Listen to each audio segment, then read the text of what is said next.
ಪ್ರಿಯರಾದ ದೇವಜನರೇ, ಇವತ್ತು ನಾವು ಆಲೋಚನೆ ಮಾಡ್ತಿರುವಂತಹ ಅಂಶದ ಹೆಸರು ಸ್ಪಿರಿಚುವಲ್ ಡೆತ್, ಆತ್ಮೀಕ ಮರಣ. ಅಂಶದ ಹೆಸರನ್ನು ಇನ್ನೊಂದು ಸಾರಿ ಹೇಳ್ತಾ ಇದ್ದೀನಿ. ಇವತ್ತು ನಾವು ಆಲೋಚನೆ ಮಾಡ್ತಿರುವಂತಹ ಅಂಶದ ಹೆಸರು ಆತ್ಮೀಕ ಮರಣ ಅಥವಾ ಸ್ಪಿರಿಚುವಲ್ ಡೆತ್. ಓಕೆ, ಈ ಅಂಶವನ್ನು ಏನಕ್ಕೋಸ್ಕರ ಆಲೋಚನೆ ಮಾಡ್ತಿದ್ದೀವಿ ಇಷ್ಟಕ್ಕೂ? ಭೂಮಿಯ ಮೇಲೆ ಎಷ್ಟು ಜನ ಆತ್ಮೀಕವಾಗಿ ಜೀವಂತವಾಗಿದ್ದಾರೆ ಅಂತ ನಿಮಗನ್ಸುತ್ತೆ? ಭೂಮಿ ಮೇಲೆ ಈ 850 ಕೋಟಿ ಜನ ಬದುಕಿದಾರಲ್ವಾ, ಶರೀರಕ್ಕೆ ಸಂಬಂಧಪಟ್ಟಂತೆ, ಇವರಲ್ಲಿ ಎಷ್ಟು ಜನ ಆತ್ಮೀಕವಾಗಿ ಬದುಕಿದ್ದಾರೆ ಅಂತ ನಿಮಗನ್ಸುತ್ತೆ? ದೇವರ ದೃಷ್ಟಿಯಲ್ಲಿ ಬದುಕಿರುವಂಥವರು. ವಿಚಿತ್ರ ಏನು ಅಂದರೆ, ಪ್ರತಿದಿನ ಊಟ ಮಾಡುವಂಥವರೆಲ್ಲೂ ಎಲ್ಲರೂ ಸಹ ಬದುಕೋದಿಲ್ಲ. ಪ್ರತಿದಿನ ನೀರು ಕುಡಿಯುವಂಥವರೆಲ್ಲರೂ ಸಹ ಬದುಕೋದಿಲ್ಲ. ಬದುಕಿಲ್ಲ ದೇವರ ದೃಷ್ಟಿಯಲ್ಲಿ. ಭೂಮಿ ಮೇಲೆ ಬದುಕಿರುವಂಥವ್ರು ಸ್ವಲ್ಪ ಜನ ಮಾತ್ರ ದೇವರ ದೃಷ್ಟಿಯಲ್ಲಿ. ಆ ಬದುಕದೇ ಇರುವಂಥವ್ರು ಇದ್ದಾರಲ್ವ, ಇಷ್ಟಕ್ಕೂ ನಾವು ಬದುಕಿಲ್ಲ ಅಂತ ಅವ್ರಿಗೆ ಅರ್ಥ ಆಗೋದಕ್ಕೋಸ್ಕರ ಈ ಅಂಶವನ್ನು ನೋಡ್ತಿದ್ದೀವಿ. ಹೌದಾ? ಏನಕ್ಕೋಸ್ಕರ ಅಂಶವನ್ನು ನೋಡ್ತಿದ್ದೀವಿ? ಆತ್ಮೀಕವಾಗಿ ಈಗಾಗಲೇ ಮರಣಿಸಿರುವಂಥವರು ಏನು ಗೊತ್ತಾಗಬೇಕು ಅವರಿಗೆ? ಪ್ರಪ್ರಥಮವಾಗಿ ಯಾವುದು ಗೊತ್ತಾಗಬೇಕು? ನಾವು ಬದುಕಿಲ್ಲ, ನಾವು ಸತ್ತು ಹೋಗಿದ್ದೀವಿ, ಆದರೂ ಉಸಿರಾಡ್ತಿದ್ದೀವಿ. ಇದು ಹೆಂಗೆ ಬ್ರದರ್? ಬದುಕಿನೂ ಸಹ ಉಸಿರಾಡುವಂತಹದ್ದು. ದೇವರ ದೃಷ್ಟಿಯಲ್ಲಿ ನಾವು ಸಾಕಷ್ಟು ಜನ ಭೂಮಿಯ ಮೇಲೆ ಮರಣ ಹೊಂದಿದ್ದಾರೆ ಅಂತ ನೀವು ಹೇಳ್ತಿದ್ದೀರ. ಓಕೆ, ಈ ಮರಣಿಸಿರುವಂಥವರು ಸತ್ತಿರುವಂಥಕ್ಕೆ ಸಾಧ್ಯನಾ? ಅಂದರೆ ಉಸಿರಾಡ್ತಿರುವಂಥವರು ಸಹ ದೇವರ ದೃಷ್ಟಿಯಲ್ಲಿ ಸತ್ತು ಹೋಗಿದ್ದಾರೆ ಅಥವಾ ಮರಣಿಸಿದ್ದಾರೆ ಅನ್ನುವಂಥ ಕ್ಯಾಟಗರಿಯಲ್ಲಿ ಬರಲಿಕ್ಕೆ ಸಾಧ್ಯನಾ? ಆ ಕ್ಲಾರಿಟಿ ನಮಗೆ ಸಿಗೋದಕ್ಕೋಸ್ಕರ ಈ ಅಂಶವನ್ನು ನೋಡ್ತಿದ್ದೀವಿ. ಓಕೆ, ಹೊಸಬರೆಲ್ಲರನ್ನೂ ಸಹ ಮನಸ್ಸಲ್ಲಿಟ್ಕೊಂಡು ಬೇಸಿಕ್ಕಿಂದ ಶುರು ಮಾಡಬೇಕು ಅನ್ನುವಂತಹ ಒಂದು ಆಲೋಚನೆ ಇದೆ ಈ ಅಂಶವನ್ನು ಪ್ರಾರಂಭದಿಂದಲೂ ಸಹ. ಸೊ ಎಲ್ಲರೂ ಸಹ ಗಮನ ಕೊಟ್ಟು ಕೇಳಿಸ್ಕೊಳ್ಳಿ. ನಮಗೆ ಗೊತ್ತಿರುವಂತಹ ವಿಚಾರ ಅಂತ ಖಂಡಿತವಾಗ್ಲೂ ಅನ್ಕೋಬೇಡಿ. ಸಾಕಷ್ಟು ವಿಚಾರಗಳನ್ನು, ಗೊತ್ತಿಲ್ಲದೆ ಇರುವಂತಹ ಹೊಸ ವಿಚಾರಗಳನ್ನು ಸಹ ನೋಡ್ಲಿಕ್ಕೆ ಹೊರಟಿದ್ದೀವಿ. ಓಕೆ, ಪ್ರಪ್ರಥಮವಾಗಿ ಈ ಬದುಕಿಯೂ ಸಹ ಬದುಕಿಲ್ಲದೆ ಹೋದಂತಹ ವ್ಯಕ್ತಿ ಅಂದರೆ ನಿಮ್ಮ ದೃಷ್ಟಿಗೆ ಯಾರು ಬರ್ತಾರೆ? ಬದುಕಿಯೂ ಸಹ ಬದುಕದೇ ಇರುವಂತಹ ವ್ಯಕ್ತಿ ಯಾರು ಪ್ರಪ್ರಥಮವಾಗಿ ನಿಮ್ಮ ತಲೆಗೆ ಬರುವಂಥವರು?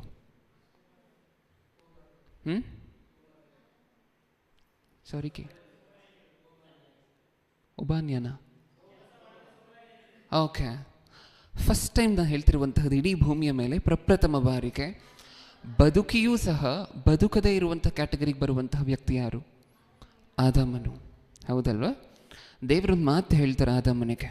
ಏನಂತ ಹೇಳ್ತಾರೆ? ಆದಾಮ್ ಅವರಿಗೆ ಹೇಳ್ತಾರೆ, ಏನಂತ ಹೇಳ್ತಾರೆ? ಹಣ್ಣು ತಿಂದ ದಿನ ನೀನು ಸತ್ತೇ ಸಾಯುವಿ.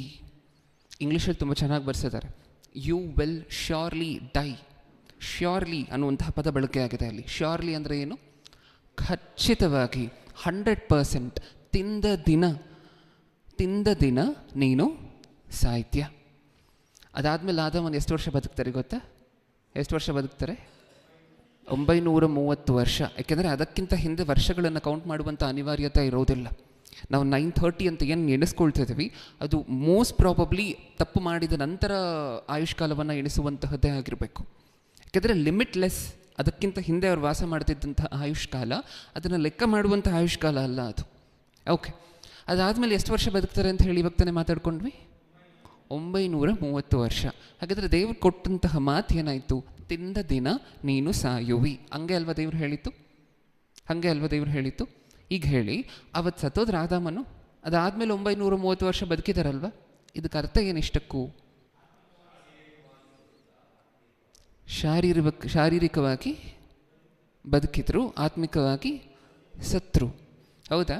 ಇದನ್ನು ಈ ಪ್ರಪಂಚದ ಜನರಿಗೆ ಹೆಂಗೆ ಹೇಳಲಿಕ್ಕಾಗತ್ತೆ? ಯಾಕೆಂದರೆ ಪ್ರಪಂಚ ಅಂದ್ಕೊಂಡಿರುವಂತಹದ್ದು ಒಂದೇ, ಮರಣ ಅಂತ ಹೇಳಿದ್ರೆ ಉಸಿರು ಹೋಗುವಂತಹದ್ದು, ನಮ್ಮ ಪ್ರಾಣ ನಮ್ಮನ್ನು ಬಿಟ್ಟು ಹೋಗುವಂತಹದ್ದು, ನಮ್ಮ ಆತ್ಮ ನಮ್ಮನ್ನು ಬಿಟ್ಟು ಹೋಗುವಂತಹದ್ದು. ಪ್ರಪಂಚದ ದೃಷ್ಟಿಯಲ್ಲಿ ಮರಣ ಅಂದರೆ ಇದೆ. ಅವ್ರಿಗೆ ಸ್ಪಿರಿಚುವಲ್ ಡೆತ್ ಅನ್ನುವಂತಹದ್ದು ಇವಾಗಲೂ ಸಹ ಪ್ರಪಂಚದಲ್ಲಿರುವಂತಹ ಜನರಿಗೆ ನೀವು ಹೇಳಿದ್ರೆ ಒಂದು ರೀತಿ ತಮಾಷೆ ಆಗಿರುವಂತಹ ಮಾತಾಗೋಗಿರುತ್ತೆ. ಸತ್ಯವೇದ ಅದಕ್ಕೆ ಒಂದು ಡೆಫಿನೇಷನ್ ಕೊಡ್ತಿದೆ. ಈ ಆದಾಮನು ಆ ಸಮಯದಲ್ಲಿ ದೇವರು ಹೇಳಿದರೂ ಸಹ, ನೀನು ತಿಂದ ದಿನ ಸಾಹಿತ್ಯ ಅಂತ ಹೇಳಿದರೂ ಸಹ, ಅದಾದಮೇಲೆ 930 ವರ್ಷ ಏನಕ್ಕೋಸ್ಕರ ಬದುಕಿದ್ರು ಅಂತ ಹೇಳಿ ನಮಗೆ ಗೊತ್ತಾಗಬೇಕಂದ್ರೆ, ಅವ್ರು ಬದುಕಿಯೂ ಸಹ ಮರಣಿಸಿರುವಂಥವರು ಅಂತ ದೇವರ ದೃಷ್ಟಿಯಲ್ಲಿ ಏನಕ್ಕೋಸ್ಕರ ಎಣಿಸಲ್ಪಟ್ಟರು ಅಂತ ನಮಗೆ ಗೊತ್ತಾಗಬೇಕು ಅಂದರೆ, ಪ್ರಪ್ರಥಮವಾಗಿ ದೇವರ ದೃಷ್ಟಿಯಲ್ಲಿ ಮರಣ ಅಂದರೆ ಏನು ಅಂತ ಗೊತ್ತಾಗಬೇಕು. ಮರಣ ಅಂದರೆ ಏನು ಅಂತ ಹೇಳಿ ಗೊತ್ತಾಗಬೇಕು. ದೇವರ ದೃಷ್ಟಿಯಲ್ಲಿ ಏನು ಮರಣ ಅಂದರೆ ನಿಮಗೇನು ಅರ್ಥ ಆಗುತ್ತೆ? ದೇವರ ದೃಷ್ಟಿಯಲ್ಲಿ ಮರಣ ಅಂದರೆ ಏನು? ವೆರಿ ಗುಡ್, ಹೌದಲ್ವಾ? ಇನ್ನೂ ಯಾವುದಾದ್ರೂ ಡೆಫಿನೇಷನ್? ಮರಣ ಅಂದರೆ ಏನಾಗಿರ್ಬೋದು ದೇವರ ದೃಷ್ಟಿಯಲ್ಲಿ? ಕಳ್ಕೊಂಡ್ಬಿಡುವಂತಹದ್ದು. ಆಮೇಲೆ ಈಗ ನಾವೇನು ಮಾತಾಡ್ಕೊಳ್ತಿದ್ದೀವಲ್ವಾ, ಪರಿಶುದ್ಧತೆಯನ್ನು ಕಳ್ಕೊಳ್ಳುವಂತಹದ್ದು, ಪಾಪದಲ್ಲಿ ಇನ್ನೂ ಹೆಚ್ಚಾಗಿ ಹೋಗುವಂತಹದ್ದು, ದೇವರನ್ನು ಸಂಪೂರ್ಣವಾಗಿ ಬಿಟ್ಬಿಡುವಂತಹದ್ದು, ಇದೆಲ್ಲ ರಿಸಲ್ಟ್ ಆಗಿರುತ್ತೆ, ಹೌದಾ? ಅದಕ್ಕೆ ಪ್ರಪ್ರಥಮವಾಗಿ ಪ್ರೈಮ್ ರೀಸನ್ ಏನಂದರೆ ದೇವರು ಮನುಷ್ಯರನ್ನು ಬಿಟ್ಟು ದೂರ ಆಗುವಂತಹದ್ದು. ನನ್ನನ್ನು ಬಿಟ್ಟು ದೇವರು ದೂರ ಆದರು ಅಂತ ಅಂದ್ಕೊಳ್ಳಿ, ನಾನು ಯಾವ ದೃಷ್ಟಿಯಲ್ಲಿ ಎಣಿಸಲ್ಪಡಬೇಕು? ಸತ್ತವನು. ಒಬ್ಬ ವ್ಯಕ್ತಿಯನ್ನು ದೇವರು ಒಬ್ಬ ವ್ಯಕ್ತಿಯನ್ನು ಬಿಟ್ಟು ದೇವರು ಅಗಲಿದಂತಹ ಆ ದಿನ ಆ ಮನುಷ್ಯನಿಗೇನು ಬರುತ್ತೆ? ಮರಣ. ಸತ್ಯವೇದದಲ್ಲಿ ಬರೆಸಿರುವಂತಹ ಡೆಫಿನೇಷನ್ ಒಂದ್ಸರಿ ನೋಡೋಣ, ನಮ್ಮೆಲ್ಲರಿಗೂ ಗೊತ್ತಿರುವಂತಹ ಮಾತು. ಯೆಶಾಯನ ಗ್ರಂಥ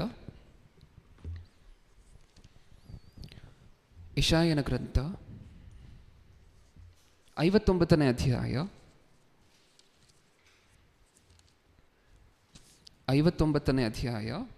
2ನೇ ವಚನ. 59:2. ಆದರೆ ನಿಮ್ಮ ಅಪರಾಧಗಳೇ ನಿಮ್ಮ ದೇವರಿಂದ ನಿಮ್ಮನ್ನು ಅಗಲಿಸುತ್ತಾ ಬಂದಿವೆ, ನಿಮ್ಮ ಪಾಪಗಳೇ ಆತನು ಕೇಳಲಾರದಂತೆ ಆತನ ಮುಖಕ್ಕೆ ಅಡ್ಡವಾಗಿವೆ. ಆದರೆ ನಿಮ್ಮ ಅಪರಾಧಗಳೇ ನಿಮ್ಮ ದೇವರಿಂದ ನಿಮ್ಮನ್ನು ಅಗಲಿಸುತ್ತಾ ಬಂದಿವೆ. ನಮ್ಮ ಅಪರಾಧಗಳೇನು ಮಾಡುತ್ತಂತೆ? ನಮ್ಮನ್ನು ದೇವರಿಂದ ಅಗಲಿಸುತ್ತಂತೆ. ಈಗ ಆದಾಮನ ಸಿಚುವೇಶನ್, ಸರ್ಕಮ್ಸ್ಟೆನ್ಸನ್ನು ನೋಡಿ ಯೋಚನೆ ಮಾಡೋಣ. ಆದಾಮನು ಹಣ್ಣನ್ನು ತಿಂದ ದಿನ ನೀನು ಸತ್ತೋಗ್ತೀಯ ಅಂತ ದೇವರು ಹೇಳಿದರು. ದೇವರು ಹೇಳಿದ ಮೇಲೆ ಅದು ಶ್ಯೋರ್ಲಿ, ಖಚಿತವಾಗಿ ಅಂತ ಹೇಳಿದ ಮೇಲೆ ನಡೆಯುತ್ತಾ ಇಲ್ವಾ? ನಡೆದಿರಬೇಕು. ಹಾಗಾದರೆ ನಡೆದಿರಲೇಬೇಕು. ಏನಾಗಿರ್ಬೋದು ತನ್ನ ಜೀವನದಲ್ಲಿ ಅಂತ ಹೇಳಿ ಈ ವಚನವನ್ನು ಇಟ್ಕೊಂಡು ನೋಡಿದ್ರೆ ಏನರ್ಥ ಆಗ್ತಿದೆ ನಮಗೆ? ಪಾಪ ಮಾಡಿದಂತಹ ಆ ದಿನ ಮನುಷ್ಯನನ್ನು ಬಿಟ್ಟು ದೇವರು ಏನಾಗ್ತಾರಂತೆ? ಈ ವಚನದ ಪ್ರಕಾರ ಅಗಲ್ತಾರಂತೆ, ಹೌದಾ? ಈ ವಚನ ಅದನ್ನು ಹೇಳ್ತಿದೆ ನಮಗೆ. ನಿಜನ? ನಮ್ಮ ಅಪರಾಧಗಳು ನಮ್ಮನ್ನು ನಮ್ಮ ದೇವರಿಂದ ಏನು ಮಾಡಿದೆ? ಅಗಲಿಸಿದೆ. ಪಾಪ ಮಾಡಿದಂತಹ ಆ ದಿನ ಮನುಷ್ಯರನ್ನು ಬಿಟ್ಟು ದೇವರು ಏನು ಮಾಡ್ತಾರೆ? ಅಗಲ್ತಾರೆ. ಹಾಗಾದರೆ ಆದಾಮನ ಆ ದಿನ, ಆದಾಮನಿಗೆ ದೇವರು ಹೇಳಿದ್ರಲ್ವ ನೀನು ಹಣ್ಣು ತಿನ್ನಬೇಡ ಅಂತ, ತಿಂದಂತಹ ದಿನ ಆದಾಮನು ಮತ್ತು ಹವ್ವಳು ಆ ಹಣ್ಣನ್ನು ತಿಂದ ದಿನ ದೇವರು ಏನು ಮಾಡಿದ್ರು? ಅವರನ್ನು ಬಿಟ್ಟು ಅಗಲಿದ್ರು. ಇವಾಗ ದೇವರು ಹೇಳಿರುವಂತಹ ಮಾತು ನೆರವೇರಿದೆಯಾ? ತಿಂದ ದಿನ ನೀವು ಸಾಯ್ತೀರಾ. ಆ ಮಾತಿಗೆ ಅರ್ಥ ಏನು ಅಂದರೆ ನಾನು ನಿಮ್ಮನ್ನು ಬಿಟ್ಟು ಅಗಲ್ತೀನಿ. ಅವತ್ತೇ, ಆ ಸೆಕೆಂಡೇ ನಾನು ನಿಮ್ಮನ್ನು ಬಿಟ್ಟು ದೂರವಾಗ್ತೀನಿ. ಹಾಗಾದರೆ ಈಗ ಹೇಳಿ, ಮರಣ ಅಂದರೆ ದೇವರ ದೃಷ್ಟಿಯಲ್ಲಿ ಏನು? ದೇವರು ಮನುಷ್ಯರನ್ನು ಬಿಟ್ಟು ಹೋಗುವಂತಹದ್ದು, ದೂರ ಆಗುವಂತಹದ್ದು, ಅಗಲುವಂತಹದ್ದು. ಇದನ್ನು ನೆನಪಲ್ಲಿಟ್ಕೊಳ್ಳಿ. ಓಕೆ, ಈಗ ಈ ದೇವರು ಮನುಷ್ಯರ ಜೊತೆ ಇರುವಂತಹದ್ದು ಅಥವಾ ಮನುಷ್ಯರಲ್ಲಿರುವಂತಹದ್ದು ಅಷ್ಟೊಂದು ಇಂಪಾರ್ಟೆಂಟಾ ಅಂತ ಹೇಳಿ ನೀವು ಪ್ರಶ್ನೆ ಮಾಡಿ ನೋಡಿದ್ರೆ, ಅಂದರೆ ಇದನ್ನೆಲ್ಲ ನಿಮ್ಮ ತಲೆಯಲ್ಲಿ ಇಟ್ಕೊಂಡು ನೋಡಿದ್ರೆ ನೀಟಾಗಿ ಗೊತ್ತಾಗೋಗುತ್ತೆ. ಏನಂತ? ಆದಾಮನು 900 ವರ್ಷ ಅದಾದ ಮೇಲೆ ಬದುಕಿದ್ರೂ ಸಹ ದೇವರ ದೃಷ್ಟಿಯಲ್ಲಿ ಆದಾಮನು ಬದುಕಿರಲಿಲ್ಲ. ಆದಾಮನು ಯಾರು? ಸತ್ತವನೇ ದೇವರ ದೃಷ್ಟಿಯಲ್ಲಿ. ಅವತ್ತಿಗೆ ಸತ್ತೋದಕ್ಕೆ ದೇವರು ಆ ದಿನನೇ ಆದಾಮನನ್ನು ಬಿಟ್ಟು ದೂರ ಆಗಿದ್ದಾರೆ. ಓಕೆ, ಹಾಗಾದರೆ ಮತ್ತೆ ಆದಾಮನು 930 years ಬದುಕಿದಾರಲ್ವಾ? ನೀವು ಒರಿಜಿನಲ್ ಟೆಕ್ಸ್ಟಲ್ಲಿ ಈ ವಚನವನ್ನು ನೋಡಿದ್ರೆ ಆದಾಮನು 930 ವರ್ಷ ಬದುಕಿರುವಂತಹದ್ದನ್ನು ನೀವು ನೋಡಿದ್ರೆ ಸ್ಪಷ್ಟವಾಗಿ ಹೆಂಗೆ ಕಾಣಿಸುತ್ತೆ ಗೊತ್ತಾ? ಅದಕ್ಕೆ ಕೆಲವು ಇಂಗ್ಲೀಷ್ ವರ್ಷನ್ಗಳಲ್ಲೂ ಹಾಗೆ ಕೊಟ್ಟಿದ್ದಾರೆ. ಏಡಮ್ ಲಾಸ್ಟೆಡ್ ಫಾರ್ 930 years ಅಂತ ಹೇಳಿ ಕೊಟ್ಟಿದ್ದಾರೆ. ಏನಂತ ಕೊಟ್ಟಿದ್ದಾರೆ? ಏಡಮ್ ಲಾಸ್ಟೆಡ್ ಫಾರ್ 930 years. ಏನು ಲಾಸ್ಟೆಡ್ ಅನ್ನುವಂತಹ ಪದಕ್ಕಿರುವಂಥ ಅರ್ಥ ಏನು? ಲಾಸ್ಟೆಡ್ ಅಂದರೆ ನಮ್ಗೆ ಅರ್ಥ ಆಗೋ ಭಾಷೆಯಲ್ಲಿ ಹೇಳಬೇಕಂದ್ರೆ, ನೀವು ಅಕ್ವೇರಿಯಮ್ಮಿಂದ ಮೀನನ್ನು ತೊಗೊಂಡು ನೆಲದ ಮೇಲೆ ಹಾಕಿದ್ರೆ ಏನಾಗುತ್ತೆ? ಅದು ಎಷ್ಟು ನಿಮಿಷ ಬದುಕುತ್ತೆ? ಒಂದು 2-3 ನಿಮಿಷ ಬದುಕುತ್ತಾ? ಆಮೇಲೆ ವಿಲವಲ ಒದ್ದಾಡಿ ಒಂದು 10 ನಿಮಿಷ ಆದಮೇಲೆ ಸತ್ತೋಗ್ಬಿಡುತ್ತಲ್ವ? ಲಾಸ್ಟೆಡ್ ಅನ್ನುವಂತಹ ಪದಕ್ಕಿರುವಂತಹ ಅರ್ಥ ಅದು. ಲಾಸ್ಟೆಡ್ ಅಂದರೆ ಹೆಂಗೋ ಹಾಗೆ ಇದ್ಬಿಡುವಂತಹದ್ದು, ಸ್ಟೇಟ್ ಮರಣಿಸಿರುವಂತಹದ್ದೇ. ಆ ಮೀನನ್ನು ನೀವು ಕೆಳಗಡೆ ಹಾಕಿದ ಮೇಲೆ ಅದ್ರ ಉಸಿರು ಹೋದ ನಂತರವೂ ಮತ್ತೆ ನೀವು ನೀರಲ್ಲಿ ಹಾಕಿದ್ರಿ ಅಂತ ಅಂದ್ಕೊಳ್ಳಿ, ಮತ್ತೆ ಅದಕ್ಕೆ ಜೀವ ಬರುತ್ತೆ. ಅದು ವಿಚಿತ್ರ. ಆ ಮೀನನ್ನು ನೀವು, ಅದು ಒದ್ದಾಡ್ತಿರುತ್ತಲ್ವ, ಅದು ಒದ್ದಾಡುತ್ತೆ, ಒಂದು 5-10 ನಿಮಿಷ ಒದ್ದಾಡುತ್ತೆ. ಒದ್ದಾಡಿ ನಿಲ್ಲಿಸಿದ ಮೇಲೂ ಸಹ 2 ನಿಮಿಷ ಅದಕ್ಕೆ ಜೀವ ಇರುತ್ತೆ, ಇನ್ನೂ ಜೀವ ಹೋಗ್ತಾ ಇರುತ್ತೆ. ಆ ಸಮಯದಲ್ಲೂ ನೀವು ಅದನ್ನು ತೆಗೆದು ಮತ್ತೆ ಅಕ್ವೇರಿಯಮ್ಗೆ ಹಾಕಿದ್ರೆ ಏನು ಮಾಡುತ್ತೆ? ಅದು ಮತ್ತೆ ಬದುಕುತ್ತೆ. ಡೆಡ್ ಸ್ಟೇಟಿಂದ ಮತ್ತೆ ಜೀವಂತವಾಗಿ ಬರುತ್ತೆ. ಆ ಒದ್ದಾಡುವವರೆಗೂ ಮಾತ್ರ ಜೀವ ಇದೆ. ಆ ಒದ್ದಾಡೋದು ನಿಲ್ಲಿಸಿದ ತಕ್ಷಣ ಅದರಲ್ಲಿ ಜೀವ ಇಲ್ಲ ಅಂತ ನಾವು ಅಂದ್ಕೊಂಡಿರ್ತೀವಿ. ಕೊನೆಯದಾಗಿ ಆ ಪಿಂಚ್ ಆಫ್ ಲೈಫ್ ಇದ್ದರೂ ಸಹ ನೀವು ನೀರಲ್ಲಿ ಹಾಕಿದ ತಕ್ಷಣ, ಅದರ ಎನ್ವಿರಾನ್ಮೆಂಟ್ಗೆ ನೀವು ಅದನ್ನು ಮತ್ತೆ ಸೇರಿಸಿದ ತಕ್ಷಣ ಅದಕ್ಕೆ ಜೀವ ಬರುತ್ತೆ. ಇದು ನಮ್ಗೆ ಅರ್ಥ ಆಯ್ತಾ? ಆದಾಮನು ಬದುಕಿದ್ದ ಅಥವಾ ಇದ್ದಿದ್ದ ಕೊನೆಯವರೆಗೂ ಹೆಂಗೋ ಹಾಗೆ ವಿಲವಿಲ ಒದ್ದಾಡಿ ಭೂಮಿಯ ಮೇಲೆ. ಇನ್ನು ಮುಂದೆ ಹೋಗ್ತಾ ಹೋಗ್ತಾ ಇನ್ನೂ ಸ್ವಲ್ಪ ತುಂಬ ಕ್ಲಾರಿಟಿಯಾಗಿ ನಮಗೆ ವಿಚಾರ ಗೊತ್ತಾಗುತ್ತೆ. ಆತ್ಮಿಕ ಮರಣ ಅಂದರೆ ಏನು? ಇಷ್ಟೊತ್ತರೆಗೂ ನಾವು ಮಾತಾಡ್ಕೊಂಡಿರುವಂತಹ ವಿಷಯ ಒಂದೇ. ದೇವರನ್ನು ಮನುಷ್ಯನು ಅಗಲಿದಂತಹ ಆ ದಿನ ಆ ಮನುಷ್ಯನಿಗೆ ಅದು ಮರಣ. ದೇವರ ದೃಷ್ಟಿಯಲ್ಲಿ ಈ ಮನುಷ್ಯ ಮರಣಿಸಿದಾನೆ ಅಂತ ಹೇಳಿ ದೇವರು ಕೌಂಟ್ ಮಾಡ್ಕೊಳ್ತಾರೆ. ಓಕೆ, ಈಗ ನೀವು ಅದೇ ಆದಿಕಾಂಡವನ್ನು ನೋಡಿದ್ರೆ, ಆದಿಕಾಂಡದಲ್ಲಿ ದೇವರು ಅಪ್ಪಣೆಗಳನ್ನು ಕೊಡ್ತಾರೆ. ಯಾರ್ಯಾರಿಗೆ ಅಪ್ಪಣೆಯನ್ನು ಕೊಡ್ತಾರೆ? ಸೃಷ್ಟಿ ಮಾಡಲಿಕ್ಕೋಸ್ಕರ ಭೂಮಿ ಮೇಲೆ ಸಕಲ ವಿಧವಾಗಿರುವಂತಹ ವೆಜಿಟೇಷನ್, ನಾವು ನೋಡುವಂತಹ ಕಾಯಿ ಪಲ್ಯಗಳು, ಹಣ್ಣುಗಳು, ತರಕಾರಿಗಳು ಇದೆಲ್ಲ ಸೃಷ್ಟಿ ಆಗಬೇಕು ಅಂದರೆ ದೇವರು ಯಾರಿಗೆ ಅಪ್ಪಣೆ ಕೊಡ್ತಾರೆ ಇದನ್ನೆಲ್ಲ ಸೃಷ್ಟಿ ಮಾಡಲಿಕ್ಕೆ? ಈ ವೆಜಿಟೇಷನ್ ಸೃಷ್ಟಿ ಆಗಬೇಕಾದ್ರೆ ದೇವರು ಯಾರಿಗೆ ಅಪ್ಪಣೆ ಕೊಡ್ತಾರೆ? ಭೂಮಿಗೆ ದೇವರು ಒಂದು ಆಜ್ಞೆ ಕೊಡ್ತಾರೆ, ಹೌದಲ್ವಾ? ಇದು ಈ ಸಕಲ ವಿಧವಾಗಿರುವಂತಹ ಕಾಯಿ ಪಲ್ಯಗಳು, ಮರಗಿಡಗಳೆಲ್ಲ ಸೃಷ್ಟಿಯಾಗಬೇಕು ಅಂತ ಒಂದು ಆಜ್ಞೆ ಕೊಡ್ತಾರೆ. ಒಂದ್ಸರಿ ನೋಡೋಣ ಮಾತನ್ನು. ಆದಿಕಾಂಡ 1ನೇ ಅಧ್ಯಾಯ 24ನೇ ವಚನ, 1:24. ಮತ್ತು ದೇವರು ಭೂಮಿಯಿಂದ ಜೀವ ಜಂತುಗಳು ಉಂಟಾಗಲಿ, ಪಶು ಕ್ರಿಮಿಗಳು, ಕಾಡು ಮೃಗಗಳು ತಮ್ಮ ತಮ್ಮ ಜಾತಿಗನುಸಾರವಾಗಿ ಹುಟ್ಟಲಿ ಅಂದನು. ಹಾಗೆಯೇ ಆಯಿತು. ಮತ್ತು ದೇವರು ಭೂಮಿಯಿಂದ ಜೀವ ಜಂತುಗಳು ಉಂಟಾಗಲಿ. ಅದೇ ಭೂಮಿಯಿಂದ ಮತ್ತು ಏನುಂಟಾಗಬೇಕು? ಪಶು ಕ್ರಿಮಿಗಳು, ಕಾಡು ಮೃಗಗಳು ತಮ್ಮ ತಮ್ಮ ಜಾತಿಗನುಸಾರವಾಗಿ ಹುಟ್ಟಲಿ ಅಂದನು. ಹಾಗೆಯೇ ಆಯಿತು. ಎಲ್ಲಿಂದ ಹುಟ್ಟಬೇಕು? ಇವೆಲ್ಲವೂ ಸಹ ಭೂಮಿಯಿಂದ ಹುಟ್ಟಬೇಕು. ಹಾಗಾದರೆ ನಾವು ತಿನ್ನುವಂತಹ ತರಕಾರಿಗಳಿಗೆ ಬೇಸ್ ಯಾವುದು ಅಂತ ಅರ್ಥ ಆಗ್ತಿದೆ ನಮಗೆ? ಭೂಮಿ. ಅದಕ್ಕೆ ಜೀವ ಬಂದಿರುವಂತಹದ್ದು ಎಲ್ಲಿಂದ? ನಾವು ತಿನ್ನುವಂತಹ ಪ್ರತಿ ತರಕಾರಿಗೂ, ನಾವು ತಿನ್ನುವಂತಹ ಪ್ರತಿ ಹಣ್ಣಿಗೂ, ನಾವು ತಿನ್ನುವಂತಹ ಬೇರೆ ಬೇರೆ ವೆಜಿಟೇಷನ್ ಏನಿದೆ ಭೂಮಿ ಮೇಲೆ, ಇದೆಲ್ಲದಕ್ಕೂ ಸಹ ಜೀವ ಬಂದಿರುವಂತಹದ್ದು ಎಲ್ಲಿಂದ? ಅದೇ ದೇವರು ಎಲ್ಲಿಂದ ಬರ್ಸಿದ್ರು ಜೀವವನ್ನು ಅನ್ನುವಂತಹದ್ದೇ ಪ್ರಶ್ನೆ. ಎಲ್ಲಿಂದ? ಭೂಮಿಯಿಂದ. ಇನ್ನೊಂದು ಸಾರಿ ಹೇಳ್ಬಿಡಿ, ಇದಕ್ಕೆಲ್ಲ ಎಲ್ಲಿಂದ ಜೀವ ಬಂದಿದೆ? ಭೂಮಿಯಿಂದ. ಅದಕ್ಕೆ ನೀವು ಇದನ್ನು ಬೆಳೆಸ್ಬೇಕಂದ್ರೆ ಎಲ್ಲಿದ್ದು ಬೆಳೆಸ್ಬೇಕು? ಭೂಮಿ ಮೇಲೆ. ನೀವು ಮನೆಗೆ ತೊಗೊಂಡೋಗಿ ಟೊಮ್ಯಾಟೊ ಗಿಡ ಹಾಕ್ಕೊಂಡ್ರೆ ಬರುತ್ತಾ? ರೂಮ್ ಒಳಗಡೆ ಇಟ್ಕೊಂಡು ನೋಡಿ ಬರುತ್ತಾ ಅಂತ? ಸೂರ್ಯನ ಬೆಳಕು ಅದರ ಮೇಲೆ ಬಿದ್ದಿಲ್ಲ, ಕರೆಕ್ಟಾಗಿ ಭೂಮಿಯಿಂದ ಸಿಕ್ಕಬೇಕಾಗಿರುವಂತಹ ಸಾರಾಂಶ ಅದಕ್ಕೆ ಸಿಕ್ಕಿಲ್ಲ. ಮಣ್ಣಿಲ್ಲ ಅಂತ ಅಂದ್ಕೊಳ್ಳಿ, ಮಣ್ಣು ಅಂದರೆ ಭೂಮಿ. ಓಕೆ, ಈಗ ಮಣ್ಣಿಲ್ಲ ಅಂತ ಅಂದ್ಕೊಳ್ಳಿ, ನೀವು ಬೆಳೆಸ್ತೀರಾ? ಅದನ್ನು ಬೆಳೆಸ್ತೀರಾ? ಅದಕ್ಕೆ ಜೀವ ಬರಬೇಕಂದ್ರೆ ಎಲ್ಲಿಂದ ಬರಬೇಕು? ಅದು ಯಾವಾಗವರೆಗೂ ಜೀವಂತವಾಗಿರುತ್ತೆ? ಭೂಮಿಯಲ್ಲಿರೋವರೆಗೂ ಮಾತ್ರ. ನೀವು ಕೊಂದು ಕಟ್ ಮಾಡಿ ತೊಗೊಂಡು ಬಂದು ತಿಂತೀರಾ, ಅದು ಸತ್ತೋಗುತ್ತಲ್ಲಿಗೆ, ಹೌದಲ್ವಾ? ಯಾವಾಗವರೆಗೂ ಜೀವಂತವಾಗಿರುತ್ತೆ ಹೇಳಿ? ಹಾಂ, ಅದಕ್ಕೆ ಎಲ್ಲಿಂದ ಜೀವ ಬಂತೋ ಅದರ ಜೊತೆ ಇರುವವರೆಗೂ ಮಾತ್ರ. ಆ ಟೊಮ್ಯಾಟೊ ಗಿಡಕ್ಕೆ ಅಥವಾ ಒಂದು ಮರಕ್ಕೆ ಅಥವಾ ಇನ್ನೊಂದು ನೀವು ಯಾವುದೇ ರೀತಿಯಾಗಿರುವಂತಹ ತರಕಾರಿ ಹಣ್ಣನ್ನು ನೀವು ತಗೊಂಡ್ರು, ಆ ಗಿಡಕ್ಕೆ ಅಥವಾ ಮರಕ್ಕೆ ಜೀವ ಇರುವಂತಹದ್ದು, ಅದು ಬದುಕಿರುವಂತಹದ್ದು, ಅದಕ್ಕೆ ಎಲ್ಲಿಂದ ಜೀವ ಬಂತೋ ಆ ಸೋರ್ಸ್ ಜೊತೆ ಅಟ್ಯಾಚ್ ಆಗಿ ಇರೋವರೆಗೂ ಮಾತ್ರ. ಕರೆಕ್ಟ್? ಹೌದಾ? ಈಗ ಹೇಳಿ, ಮೀನನ್ನು ಹೆಂಗೆ ಸೃಷ್ಟಿ ಮಾಡಿದ್ರು ದೇವರು? ಮೀನನ್ನು ಹೆಂಗೆ ಸೃಷ್ಟಿ ಮಾಡಿದ್ರು? ನೀರಿಗೆ ಹೇಳಿದ್ರು ಇಷ್ಟಕ್ಕೂ ಸಕಲ ವಿಧವಾಗಿರುವಂತಹ ಮೀನುಗಳು, ಜಲಚರಗಳು ಸೃಷ್ಟಿಯಾಗಲಿ ನೀರಿನಲ್ಲಿ ಅಂತ. ನೀರಿನಲ್ಲಿ ಸೃಷ್ಟಿಯಾಗಲಿ. ಅದಕ್ಕೆ ಬೇರೆ ಇಂಗ್ಲೀಷ್ ವರ್ಷನ್ಸ್ ಎಲ್ಲ ನೀವು ನೋಡಿದ್ರೆ ದೇವರು ನೀರಿಗೆ ಆಜ್ಞೆ ಕೊಟ್ಟಂತೆ ಇರುತ್ತೆ ಮಾತು. To the earths God said ಅಂತ ಇರುತ್ತೆ. ಭೂಮಿಗೆ ಆಜ್ಞೆ ಕೊಡಬೇಕಾದ್ರೆ to the waters God said ಅಂತ ಇರುತ್ತೆ. ಅಂದರೆ ನೀರಿನಲ್ಲಿ ಸಮಸ್ತ ವಿಧವಾಗಿರುವಂತಹ ಜಲಚರಗಳು ಸೃಷ್ಟಿಯಾಗಬೇಕು. ಈಗ ಆ ಮೀನು ಯಾವಾಗವರೆಗೂ ಜೀವಂತವಾಗಿರುತ್ತೆ? ಇಷ್ಟಕ್ಕೂ ಆ ಮೀನಿಗೆ ಆಧಾರ ಯಾವುದು ಹೇಳಿ? ಮೀನಿಗೆ ಜೀವ ಜೀವ ಬಂದಿದ್ದು ಎಲ್ಲಿಂದ? ನೀರಿನಿಂದ. ಈಗ ಮೀನು ಯಾವಾಗವರೆಗೂ ಬದುಕಿರುತ್ತೆ? ನೀರಲ್ಲಿರೋವರೆಗೂ ಮಾತ್ರ. ನೀವು ಅದನ್ನು ನೀರಿಂದ ಹೊರಗಡೆ ತೆಗೆದರೆ ಅದರ ಲಿವಿಂಗ್ ಬೇಸ್ ಏನಿದೆ ಅದರಿಂದ ನೀವು ಅದನ್ನು ಹೊರಗಡೆ ತೆಗೆದರೆ ಆ ಮೀನು ಅಲ್ಲಿಗೆ ಸತ್ತು ಹೋಗುತ್ತೆ. ಗಿಡಗಳಿಗೆ ಜೀವ ಬಂದಿರುವಂತಹದ್ದು ಭೂಮಿಯಿಂದ. ಆ ಭೂಮಿಯಿಂದ ನೀವು ಯಾವತ್ತು ಅದನ್ನು ಅಪ್ರೂಟ್ ಮಾಡ್ತಿರೋ, ನೀವು ಯಾವತ್ತು ಅದನ್ನು ಹೊರಗಡೆ ತೆಗಿತೀರೋ ಆ ಗಿಡ ಅಲ್ಲಿಗೆ ಸತ್ತು ಹೋಗುತ್ತೆ.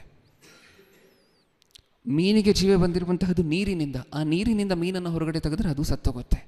ಇವಾಗ ನೀವು ಹೇಳಿ, ಮನುಷ್ಯರನ್ನು ಸೃಷ್ಟಿ ಮಾಡಬೇಕಾದ್ರೆ ದೇವರು ಯಾರಿಗೆ ಹೇಳ್ತಾರೆ ಸೃಷ್ಟಿ ಮಾಡು ಅಂತ? ನೀರಿಗೆ ಹೇಳ್ತಾರೆ? ಯಾರಿಗೆ ಹೇಳ್ತಾರೆ? ಭೂಮಿಗೆ ಹೇಳ್ತಾರೆ?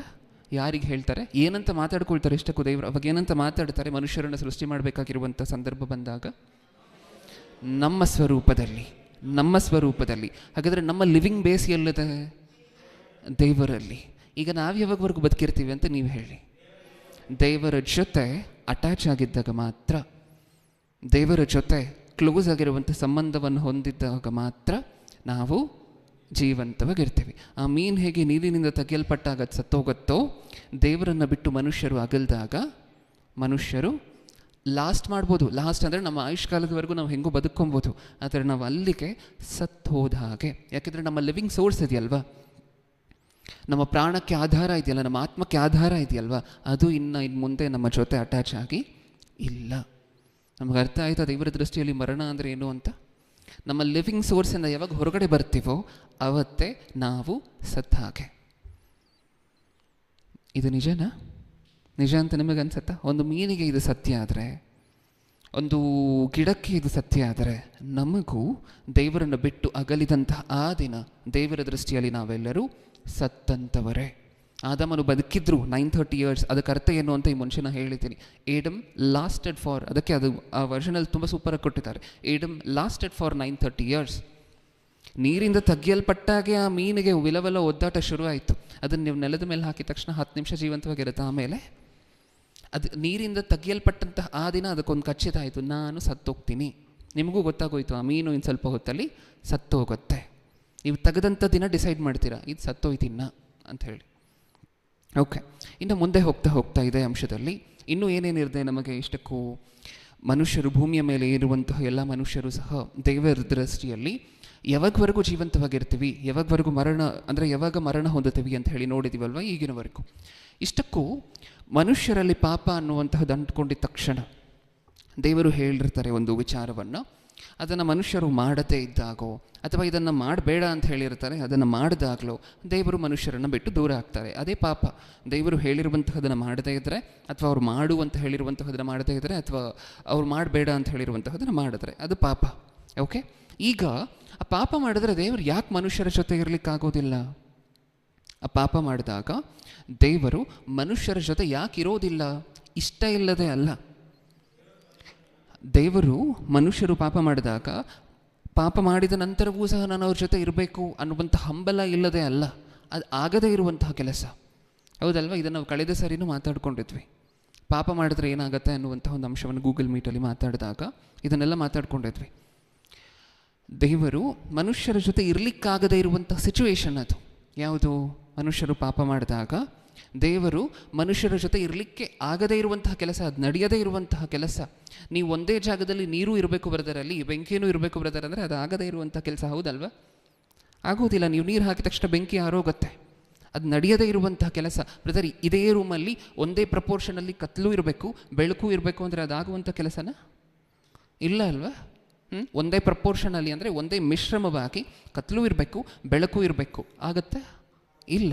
ಇಲ್ಲೂ ಅಷ್ಟೇ, ಪಾಪ ಯಾವಾಗ ಒಬ್ಬ ಮನುಷ್ಯ ಮಾಡ್ತಾನೋ ದೇವರ ದೃಷ್ಟಿಯಲ್ಲಿ ಆ ಮನುಷ್ಯ ಸತ್ತು ಹೋಗಿದ್ದಾನೆ. ಇನ್ನೂ ಆ ವ್ಯಕ್ತಿಯ ಜೊತೆ ದೇವರು ಇರಲಿಕ್ಕೆ ಆಗೋದಿಲ್ಲ. ದೇವರು ಬಿಟ್ಟು ಹೋದ ಮೇಲೆ ಇನ್ನು ಆ ಮನುಷ್ಯ ಸತ್ತು ಹೋಗುವಂತಹದ್ದೇ ಅಲ್ವಾ? ತನ್ನ ಲಿವಿಂಗ್ ಸೋರ್ಸ್ ತನ್ನನ್ನು ಬಿಟ್ಟು ದೂರ ಆದ ನಂತರ ಸತ್ತು ಹೋಗುವಂತಹ ಪೊಸಿಷನ್ಗೆ ಬರ್ತಾನಲ್ವ? ಅದು ಪರಿಸ್ಥಿತಿ.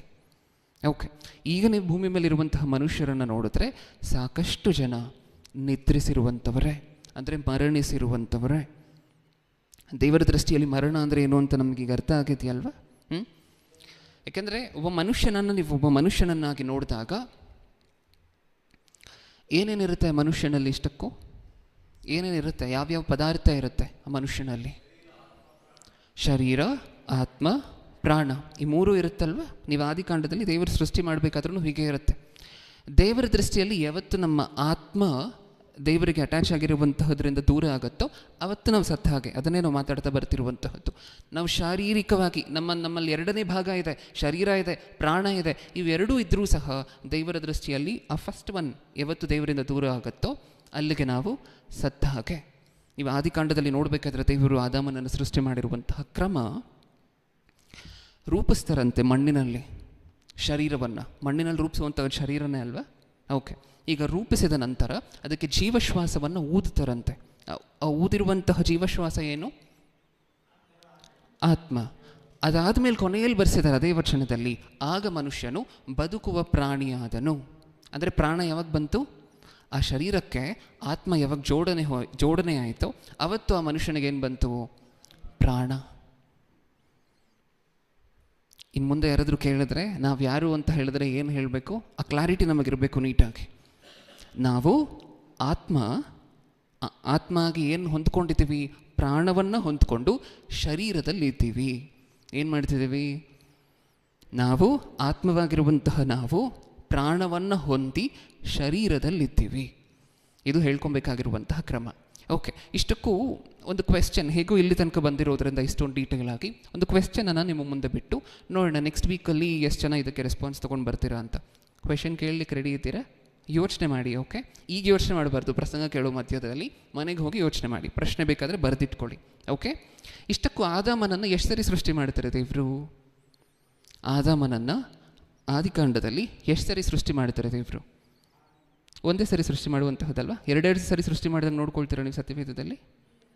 ನೋಡುವುದಿಲ್ಲ ಅಲ್ವಾ? ನಾನು ತೋರಿಸ್ಲಾ ನಿಮಗೆ ಎರಡೆರಡು ಸರಿ ಸೃಷ್ಟಿ ಮಾಡಿರುವಂತಹದ್ದನ್ನು? ಒಂದು ಸರಿ ಆದಿಕಾಂಡಕ್ಕೆ ಹೋಗೋಣ. ಆದಿಕಾಂಡ, ಅದಕ್ಕೆ ಅರ್ಥ ಏನು ಅಂತ ನೀವು ಮುಂದಿನ ವಾರ ಹೇಳ್ತೀರಾ. ಆದಿಕಾಂಡ 1ನೇ ಅಧ್ಯಾಯ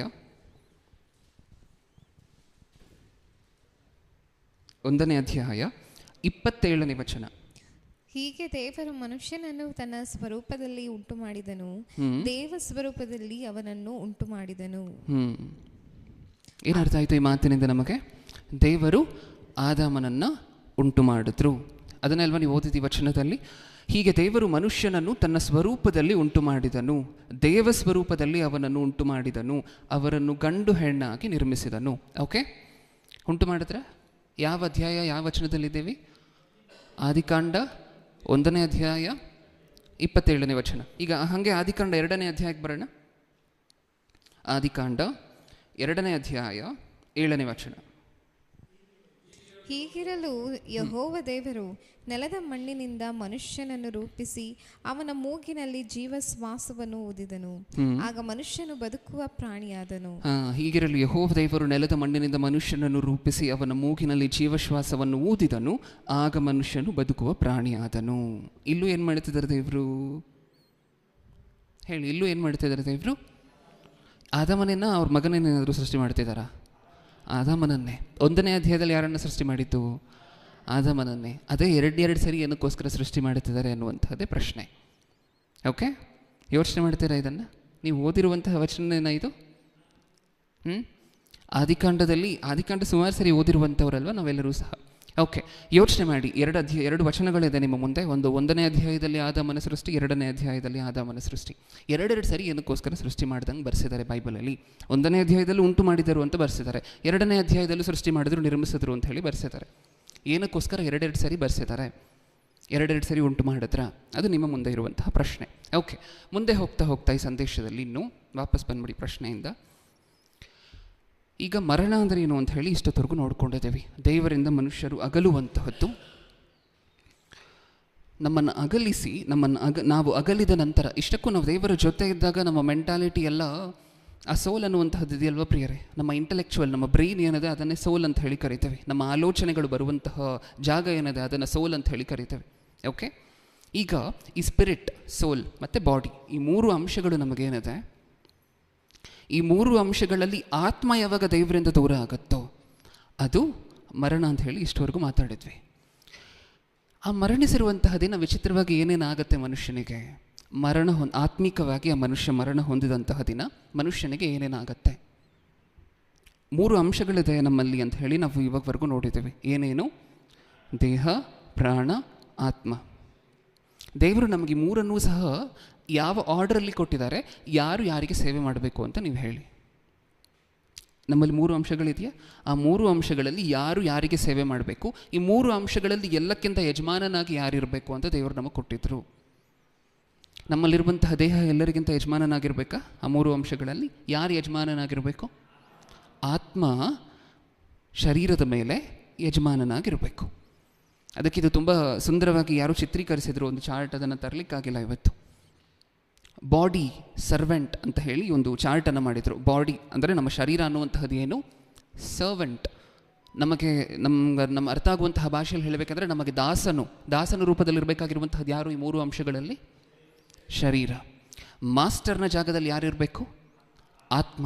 ಪ್ರಾಣದ ಕೆಲಸ ಇಷ್ಟೇ, ಇವೆರಡು ಒಂದಾಗಿರುವವರೆಗೂ ಸಪೋರ್ಟ್ ಮಾಡುವಂತಹದ್ದು ಅಷ್ಟೇ. ಈಗ ಯಾರಿಗೆ ಯಜಮಾನನಾಗಿರಬೇಕು ಅಂತ ದೇವರು ನಮಗೆ ಆತ್ಮ ಮತ್ತು ಶರೀರವನ್ನು ಕೊಟ್ಟಿದ್ದರು. ಶರೀರ ದಾಸನಾಗಿರಬೇಕು. ಆತ್ಮ ಏನೇನು ಹೇಳುತ್ತೋ ಮಾಸ್ಟರ್ ಆಗಿ ಅದನ್ನೆಲ್ಲ ಯಾರು ಕೇಳಬೇಕು? ಶರೀರ ಕೇಳಬೇಕು. ವಿಚಿತ್ರ ಏನಂದರೆ ಸತ್ತಂತಹ ಆ ದಿನ ಆತ್ಮಿಕವಾಗಿ ಯಾವಾಗ ಸಾಯ್ತೀವೋ ಅವತ್ತು ಯಾರಿಗೆ ಮಾಸ್ಟರ್ ಆಗ್ತಾರೆ ಗೊತ್ತಾ? ಯಾರಿಗೆ ಮಾಸ್ಟರ್ ಆಗ್ತಾರೆ? ಶರೀರ ಮಾಸ್ಟರ್ ಆಗಿ ಆತ್ಮ ಕೆಳಗಡೆ ಬರುವಂತಹ ಪರಿಸ್ಥಿತಿ, ದಾಸನಾಗುವಂತಹ ಪರಿಸ್ಥಿತಿ. ಚೆನ್ನಾಗಿದೆಯಲ್ವಾ? ಸತ್ಯವೇದದಲ್ಲೂ ನೀವು ನೋಡ್ಕೊಳ್ಳುವಂತಹದ್ದು ಹೊಸ ಒಡಂಬಡಿಕೆಯಲ್ಲಿ ಆ ಧನವಂತನ ಬಗ್ಗೆ ಎಲ್ಲ ನೋಡ್ಕೊಳ್ತೀವಲ್ವ. ಆ ಧನವಂತನು ತನ್ನ ಜೊತೆ ತಾನು ಮಾತಾಡ್ಕೊಳ್ಳುವಂತಹದ್ದು ಏನಂತ ಮಾತಾಡ್ಕೊಳ್ತಾರೆ? ತಿನ್ನು, ಸುಖಿಸು, ಅನುಭವಿಸು. ಹೌದಾ? ಇದು ಯಾರು ಹೇಳ್ತಿರುವಂತಹ ಮಾತು? ತನಗೆ ಯಾರು ಹೇಳ್ತಿರುವಂತಹ ಮಾತು? ಶರೀರ ಮಾತಾಡ್ತಿರುವಂತಹ ಮಾತು. ನಿಜನ? ತಿನ್ನು, ಸುಖಿಸು, ಆನಂದಿಸು ಅನ್ನುವಂತಹದ್ದು ಯಾರು ಹೇಳ್ತಿರುವಂತಹ ಮಾತು? ತನ್ನ ಶರೀರ ಹೇಳ್ತಿರುವಂತಹ ಮಾತು. ಆತ್ಮ ಇದನ್ನು ಹೇಳಲಿಕ್ಕೆ ಚಾನ್ಸೇ ಇಲ್ಲ.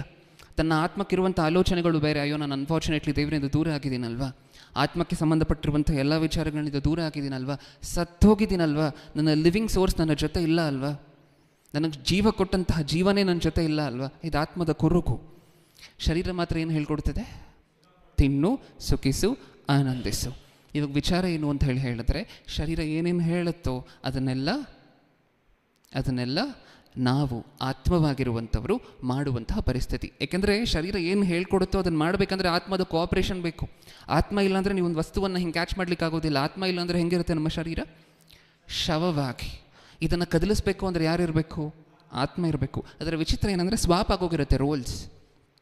ನಾವು ಸತ್ತಂತಹ ಆ ದಿನ, ಆತ್ಮಿಕವಾಗಿ ಸತ್ತಂತಹ ಆ ದಿನ ನಮ್ಮ ಶರೀರ ನಮ್ಮ ಮೇಲೆ ಅಧಿಕಾರಿಯಾಗಿ, ನಮ್ಮ ಆತ್ಮ ಶರೀರಕ್ಕೆ ದಾಸನಾಗಿರುತ್ತೆ. ಅದನ್ನು ನೀವು ನೋಡುವಂತಹದ್ದು ಈಗಾಗಲೇ ನಾನು ಉದಾಹರಣೆ ಕೊಟ್ಟನಲ್ವ, ಧನವಂತನ ಉದಾಹರಣೆ ಸತ್ಯವೇದದಲ್ಲಿ ನಿಮಗೆ ಎಕ್ಸಾಕ್ಟಾಗಿ ಅದೇ ಕಾಣಿಸುವಂತಹದ್ದು. ಶರೀರನೇ ತನ್ನನ್ನು ಡಿಮ್ಯಾಂಡ್ ಮಾಡುತ್ತದೆ. ಒಂದು ವೇಳೆ ಆತ್ಮಿಕವಾಗಿ ನಾವು ಇನ್ನೂ ಜೀವಂತವಾಗಿದ್ದರೆ ನಮ್ಮ ಬಾಯಲ್ಲಿ ಬರುವಂತಹ ಮಾತು ಹೇಗಿರುತ್ತೆ ಗೊತ್ತಾ? ಹೇಗಿರುತ್ತೆ? ಇದಕ್ಕೆ ಎಕ್ಸಾಕ್ಟಾಗಿ ಆಪೋಸಿಟ್ ಆಗಿರುವಂತಹ ಮಾತು ನೀವು ಹೇಳಿ ನೋಡೋಣ. ನನ್ನ ಪ್ರಾಣವೇ, ನನ್ನ ಶರೀರವೇ, ಸುಖಿಸು, ಆನಂದಿಸು. ಇದಕ್ಕೆ ಎಕ್ಸಾಕ್ಟಾಗಿ ಆಪೋಸಿಟ್ ಆಗಿರುವಂತಹ ಮಾತು ಹೇಳ್ತೀರಾ? ನನ್ನ ಮನವೇ ಯೆಹೋವನನ್ನು ಕೊಂಡಾಡು. ನನ್ನ ಸರ್ವೇಂದ್ರಿಯಗಳು ಅಂದರೆ ಏನು? ನಮಗಿರುವಂಥ ಎಲ್ಲ ಸೆನ್ಸಸ್, ನಮಗಿರುವಂಥ ಎಲ್ಲ ಪಾರ್ಟ್ಸ್ ಆಫ್ ದ ಬಾಡಿ. ಇಂದ್ರಿಯಗಳು ಪಾರ್ಟ್ಸ್, ನಮ್ಮ ಬಾಡಿಲಿರುವಂತಹ ಪಾರ್ಟ್ಸ್. ಅಂದರೆ ಆತ್ಮವಾಗಿರುವಂತಹ ದಾವೀದನು ತನ್ನ ಶರೀರಕ್ಕೆ ಒಂದು ಇನ್ಸ್ಟ್ರಕ್ಷನ್ ಕೊಡ್ತಿದ್ದಾರೆ, ಒಂದು ಆರ್ಡರನ್ನು ಪಾಸ್ ಮಾಡ್ತಿದ್ದಾರೆ. ಏನಂತ? ನೀನು ದೇವರನ್ನು ಸ್ತುತಿಸಬೇಕು. ಅಲ್ಲಿ ಯಾರು ಮಾತನ್ನು ಕೇಳ್ತಿದ್ದಾರೆ? ಆತ್ಮದ ಮಾತು ಶರೀರ ಕೇಳ್ತದೆ. ಇಲ್ಲಿ ಯಾರ್ಯಾರು ಮಾತನ್ನು ಕೇಳ್ತಿದ್ದಾರೆ? ಶರೀರದ ಮಾತು ಆತ್ಮ ಕೇಳ್ತದೆ. ಇದು ವಿಚಿತ್ರ, ಇದು ವಿಚಾರಕರವಾಗಿರುವಂಥ ಪರಿಸ್ಥಿತಿ. ಒಬ್ಬ ಮನುಷ್ಯ ಆತ್ಮಿಕವಾಗಿ ಸತ್ತಂತಹ ಆ ದಿನ ಈ ಹೈರಾರ್ಕಿ ಏನಿದೆಯಲ್ವ ಅದು ಉಲ್ಟಾ ಹೋಗುತ್ತೆ. ಶರೀರ ಅನ್ಫಾರ್ಚುನೇಟ್ಲಿ ಆತ್ಮಕ್ಕಿಂತ ಮೇಲು ಬಂದು ಕೂತ್ಕೊಳ್ಳುತ್ತೆ. ಅದಕ್ಕೆ ಉದಾಹರಣೆಗಳೇ ಈಗ ನಾವು ನೋಡ್ತಿರುವಂತಹ ವಚನಗಳೆಲ್ಲ ದಾವೀದನ ವಚನ, ಧನವಂತನ ವಚನ. ಓಕೆ, ಸತ್ಯವೇದದಿಂದ ಒಂದಷ್ಟು ವಚನಗಳನ್ನು ನೋಡ್ತಾ ಮುಂದೆ ಹೋಗೋಣ. ಎಫೆಸದವರಿಗೆ ಬರೆದ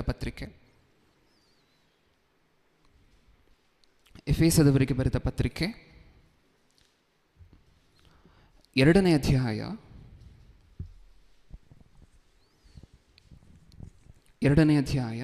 1ನೇ ವಚನ. ದೇವರ ದೃಷ್ಟಿಯಲ್ಲಿ ಮರಣ ಅಂದ್ರೆ ಏನು ಅಂತ ಹೇಳಿ ವಚನ ಹೇಳುತ್ತೆ. ಅಪರಾಧಗಳ ಮತ್ತು ಪಾಪಗಳ ದೆಸೆಯಿಂದ ಸತ್ತವರಾಗಿದ್ದ ನಿಮ್ಮನ್ನು ಸಹ ಬದುಕಿಸಿದನು. ಆತನು ಅಪರಾಧಗಳ ಮತ್ತು ಪಾಪಗಳ ದೆಸೆಯಿಂದ ಸತ್ತವರಾಗಿದ್ದ ನಿಮ್ಮನ್ನು, ಅಂದರೆ ಅಪರಾಧಗಳು ಒಬ್ಬ ಮನುಷ್ಯನಲ್ಲಿದ್ದರೆ ಪಾಪ ಮಾಡಿದಂತಹ ಆ ದಿನ ಆ ಮನುಷ್ಯ ದೇವರ ದೃಷ್ಟಿಯಲ್ಲಿ ಸತ್ತಂಥವನು. ದೇವರು ಬದುಕಿಸಿರುವಂತಹ ವಿಚಾರಕ್ಕೆ ಆಮೇಲೆ ಬರೋಣ. ಆದರೆ ಸದ್ಯಕ್ಕೆ ನೋಡ್ತಿರುವಂತಹ ದೇವರ ದೃಷ್ಟಿಯಲ್ಲಿ ಮರಣ ಅಂದರೆ ಇದೆ. ದೇವರು ಮನುಷ್ಯನಿಂದ ಅಗಲುವಂತಹ ಆ ಸಿಚುವೇಶನ್. ಯಾವಾಗ ಅಗಲ್ತಾರೆ? ಪಾಪ ಮನುಷ್ಯನಲ್ಲಿ ಇದ್ದಾಗ, ಏರ್ಪಟ್ಟಾಗ. ಹೌದಲ್ವಾ? ಅಗಲಬೇಕು ಅನ್ನುವಂತಹ ದೇವರ ಕೋರಿಕೆ ಏನಿಲ್ಲ. ದೇವರ ಹತ್ತಿರ ಇರಬೇಕು ಅಂತ ಹೇಳಿದ್ರೂ ಸಹ ಅದು ಆಗದೇ ಇರುವಂತಹ ಕೆಲಸ. ಅದಕ್ಕೋಸ್ಕರ ಈ ಪಾಪ ಮತ್ತು ಪರಿಶುದ್ಧತೆ, ಪಾಪ ಮತ್ತು ನೀತಿವಂತಿಕೆ, ಇವೆರಡರಲ್ಲಿ ಒಂದು ಗೆಲ್ಲಬೇಕು. ವಿಚಾರ ಏನು ಅಂದರೆ ಇದು, ಇವೆರಡೂ ಸಹ ಗೆಲ್ಲಿಕ್ಕಾಗೋದಿಲ್ಲ. ಪಾಪ, ಪರಿಶುದ್ಧತೆ. ಇದೆರಡೂ ಸಹ ಗೆಲ್ಲಿಕ್ಕಾಗತ್ತಾ? ನಿಮಗೇನು ಅನ್ಸುತ್ತೆ? ಎರಡೂ ಸಹ ಗೆಲ್ಲಿಕ್ಕಾಗತ್ತಾ? ಎರಡರಲ್ಲಿ ಒಂದೇ ಗೆಲ್ಲಬೇಕು. ಒಂದೇ ಗೆಲ್ಲಬೇಕು ಅಂದರೆ ಅದಕ್ಕೆ ಅರ್ಥ ಏನು? ಪಾಪ ಇದ್ದರೆ ಪರಿಶುದ್ಧತೆ ಇರೋದಿಲ್ಲ, ಪರಿಶುದ್ಧತೆ ಇದ್ದರೆ ಪಾಪ ಇರೋದಿಲ್ಲ. ಇದು ವಿಚಾರ. ಈಗ ನೀವು ಈ ಲೆಕ್ಕವನ್ನು ಇಟ್ಕೊಂಡು ಭೂಮಿ ಮೇಲಿರುವಂತಹ ಮನುಷ್ಯರನ್ನು ಒಂದು ಸಾರಿ ನೋಡಿದಾಗ, ಅಥವಾ ಹಳೆ ಒಡಂಬಡಿಕೆಯಲ್ಲಿದ್ದಂತಹ ಎಲ್ಲರನ್ನೂ ನೋಡಿದಾಗ ಎಷ್ಟು ಜನ ಬದುಕಿದ್ರು ಅಂತ ನಿಮಗನ್ಸುತ್ತೆ? ಎಷ್ಟು ಜನ ಬದುಕಿದ್ದಾರೆ ಅಂತ ನಿಮಗನ್ಸುತ್ತೆ? ಯಾರೂ ಸ್ವಲ್ಪ ಜನ ಅಲ್ವಾ? ಸ್ವಲ್ಪ ಜನ ಅಲ್ವಾ ಭೂಮಿ ಮೇಲೆ ಬದುಕಿರುವಂಥವರು? ಹಾಗಾದರೆ ದೇವರು ಒಂದು ವೇಳೆ ಇಣುಕಿ ಪರಲೋಕದಿಂದ ನೋಡಿದ್ರೆ ಎಲ್ಲರೂ ಸತ್ತು ಹೆಣಗಳಾಗಿ ಬಿದ್ದೋಗಿದ್ದಾರೆ. ರಸ್ತೆಯಲ್ಲಿ ಬಿದ್ದಿರುವಂಥವ್ರು ಸ್ವಲ್ಪ ಜನ, ಮನೆಗಳಲ್ಲಿ ಬಿದ್ದಿರುವಂಥವ್ರು ಸ್ವಲ್ಪ ಜನ. ಹೆಂಗೆ ಕಾಣಿಸ್ತಿದೆ ಅಂದರೆ ಭೂಮಿಯನ್ನು ನೋಡಿದಾಗ ಒಂಥರ ಗ್ರೇವ್ ಯಾರ್ಡ್ ಥರ ಕಾಣಿಸ್ತಿದೆ ದೇವರ ದೃಷ್ಟಿಯಲ್ಲಿ.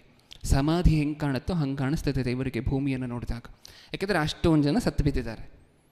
ಬದುಕಿರುವಂಥವ್ರು ಸ್ವಲ್ಪ ಜನ ಎಲ್ಲೋ ಅಲ್ಲೊಬ್ರು ಎದ್ದು ಓಡಾಡ್ತಿದ್ದಾರೆ.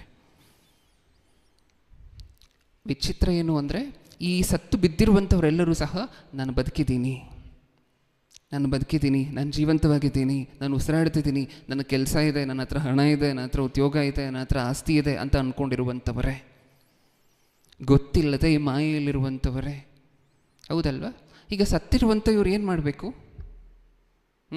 ಸತ್ತಿರುವಂಥವರು ಜೀವಂತವಾಗಿ ಬರಬೇಕು ಅಂತ ಹೇಳಿದ್ರೆ ಏನು ಮಾಡಬೇಕು? ಇಷ್ಟಕ್ಕೂ ಆ ವಿಚಾರಕ್ಕೆ ಬರೋಣ. ಒಂದು ಒಳ್ಳೆ ಇಮೇಜ್ ಇದೆ, ಅದನ್ನು ನೋಡ್ಕೊಂಡು ಆ ವಿಚಾರಕ್ಕೆ ಬರೋಣ. ಇಷ್ಟಕ್ಕೂ ಮರಣದ ಬಗ್ಗೆ, ಮರಣ ಅಂತ ಹೇಳಿದರೆ ದೇವರ ದೃಷ್ಟಿಯಲ್ಲಿ ಇದು ಅಂತ ಹೇಳಿ ಇವಾಗವರೆಗೂ ಮಾತಾಡ್ಕೊಂಡಿದ್ದೀವಿ. ಅಂದರೆ ನಮ್ಮ ಶರೀರ, ನಮ್ಮ ಉಸಿರೇನು ಹೋಗುತ್ತಲ್ವ, ನಮಗೆ ವಯಸ್ಸಾದ ನಂತರನೋ ಅಥವಾ ಆಕ್ಸಿಡೆಂಟ್ ಆದಾಗಲೂ ನಮ್ಮ ಉಸಿರೇನು ಹೋಗುತ್ತಲ್ವ ನಮ್ಮ ಶರೀರದಿಂದ, ಅದು ದೇವರ ದೃಷ್ಟಿಯಲ್ಲಿ ಮರಣ ಅಲ್ಲ ಅಂತ ಹೇಳಿ ಇವಾಗವರೆಗೂ ಮಾತಾಡ್ಕೊಂಡಿದ್ದೀವಿ. ಹೌದಾ?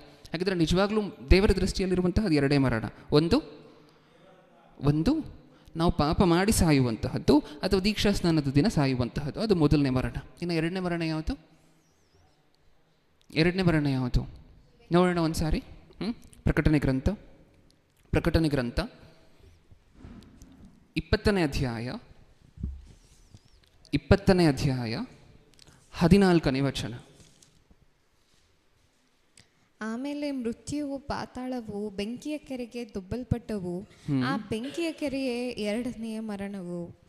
ಯಾವನ ಹೆಸರು ಜೀವಪಾತ್ಯರ ಪಟ್ಟಿಯಲ್ಲಿ ಬರೆದಿದ್ದಾಗಿ ಕಾಣಲಿಲ್ಲವೋ ಅವನು ಬೆಂಕಿಯ ಕೆರೆಗೆ ದೊಬ್ಬಲ್ಪಟ್ಟನು. ಸಾಕು ಪ್ರಿಯರೇ. ಆಮೇಲೆ ಇಲ್ಲಿ ಎರಡನೇ ಮರಣದ ಬಗ್ಗೆ ಮಾತಾಡ್ತಿದ್ದಾರೆ. ಆಮೇಲೆ ಮೃತ್ಯುವು ಪಾತಾಳವು ಬೆಂಕಿಯ ಕೆರೆಗೆ ದೊಬ್ಬಲ್ಪಟ್ಟವು. ಆ ಬೆಂಕಿಯ ಕೆರೆಯೇ ಎರಡನೇ ಮರಣವು. ಯಾವುದಂತ ಎರಡನೇ ಮರಣ? ಬೆಂಕಿಯ ಕೆರೆ. ಅಂದರೆ ಪಾತಾಳಕ್ಕೆ ನಾವು ಸೇರುವಂತಹದ್ದೇನು ದೇವರ ದೃಷ್ಟಿಯಲ್ಲಿ? ಎರಡನೇ ಮರಣ. ಒಂದನೇ ಮರಣ ಯಾವುದು? ಒಂದು ಪಾಪದಿಂದ ಸತ್ತೋಗುವಂತಹದ್ದು. ಅಂದರೆ ದೀಕ್ಷಾ ಸ್ನಾನ ತಗೊಳ್ಳದೆ ಸಾಕಷ್ಟು ಜನ ದೇವರ ದೃಷ್ಟಿಯಲ್ಲಿ ಈಗಾಗಲೇ ಸತ್ತಂಗೆ ಜೀವನ ಮಾಡ್ತಿದ್ದಾರಲ್ಲ, ಅವರಿಗಾಗಲೇ ಮೊದಲನೇ ಮರಣ ತಗೊಂಡಿದ್ದಾರೆ, ಆಗೋಗಿದೆ. ಅಥವಾ ನಮ್ಮ ಪಾಪಗಳನ್ನು ಒಪ್ಕೊಂಡು ಬಂದು ದೀಕ್ಷಾ ಸ್ನಾನಕ್ಕೆ ಕೈ ಹಾಕಿ ತಗೊಳ್ತೀವಲ್ವ, ಅವತ್ತಿನ ದಿನವನ್ನು ಮತ್ತೆ ಸಾಯ್ತೀವ ಇಲ್ವಾ ಹಿಂದಿನ ಜೀವನಕ್ಕೆ, ಅದು ಮೊದಲನೇ ಮರಣ. ಓಕೆ. ಈಗ ವಿಚಿತ್ರ ಏನಂದರೆ ಈ ಶರೀರಕ್ಕೆ ಸಂಬಂಧಪಟ್ಟಂತಹ ಮರಣಕ್ಕೂ ಆತ್ಮಕ್ಕೆ ಸಂಬಂಧಪಟ್ಟ ಮರಣಕ್ಕೂ ಈ ಎರಡನೇ ಮರಣಕ್ಕೂ ಒಂದು ರೀತಿಯಾಗಿರುವಂಥ ಕ್ಲೋಸ್ ಕನೆಕ್ಷನ್ ಇದೆ. ದೇವರು ನಾವು ಶಾರೀರಿಕವಾಗಿ ಸಾಯುವಂತಹದನ್ನು ಮರಣ ಅಂತ ಹೇಳಿ ದೇವರು ಸತ್ಯವೇದದಲ್ಲಿ ಕನ್ಸಿಡರ್ ಮಾಡಿಲ್ಲ.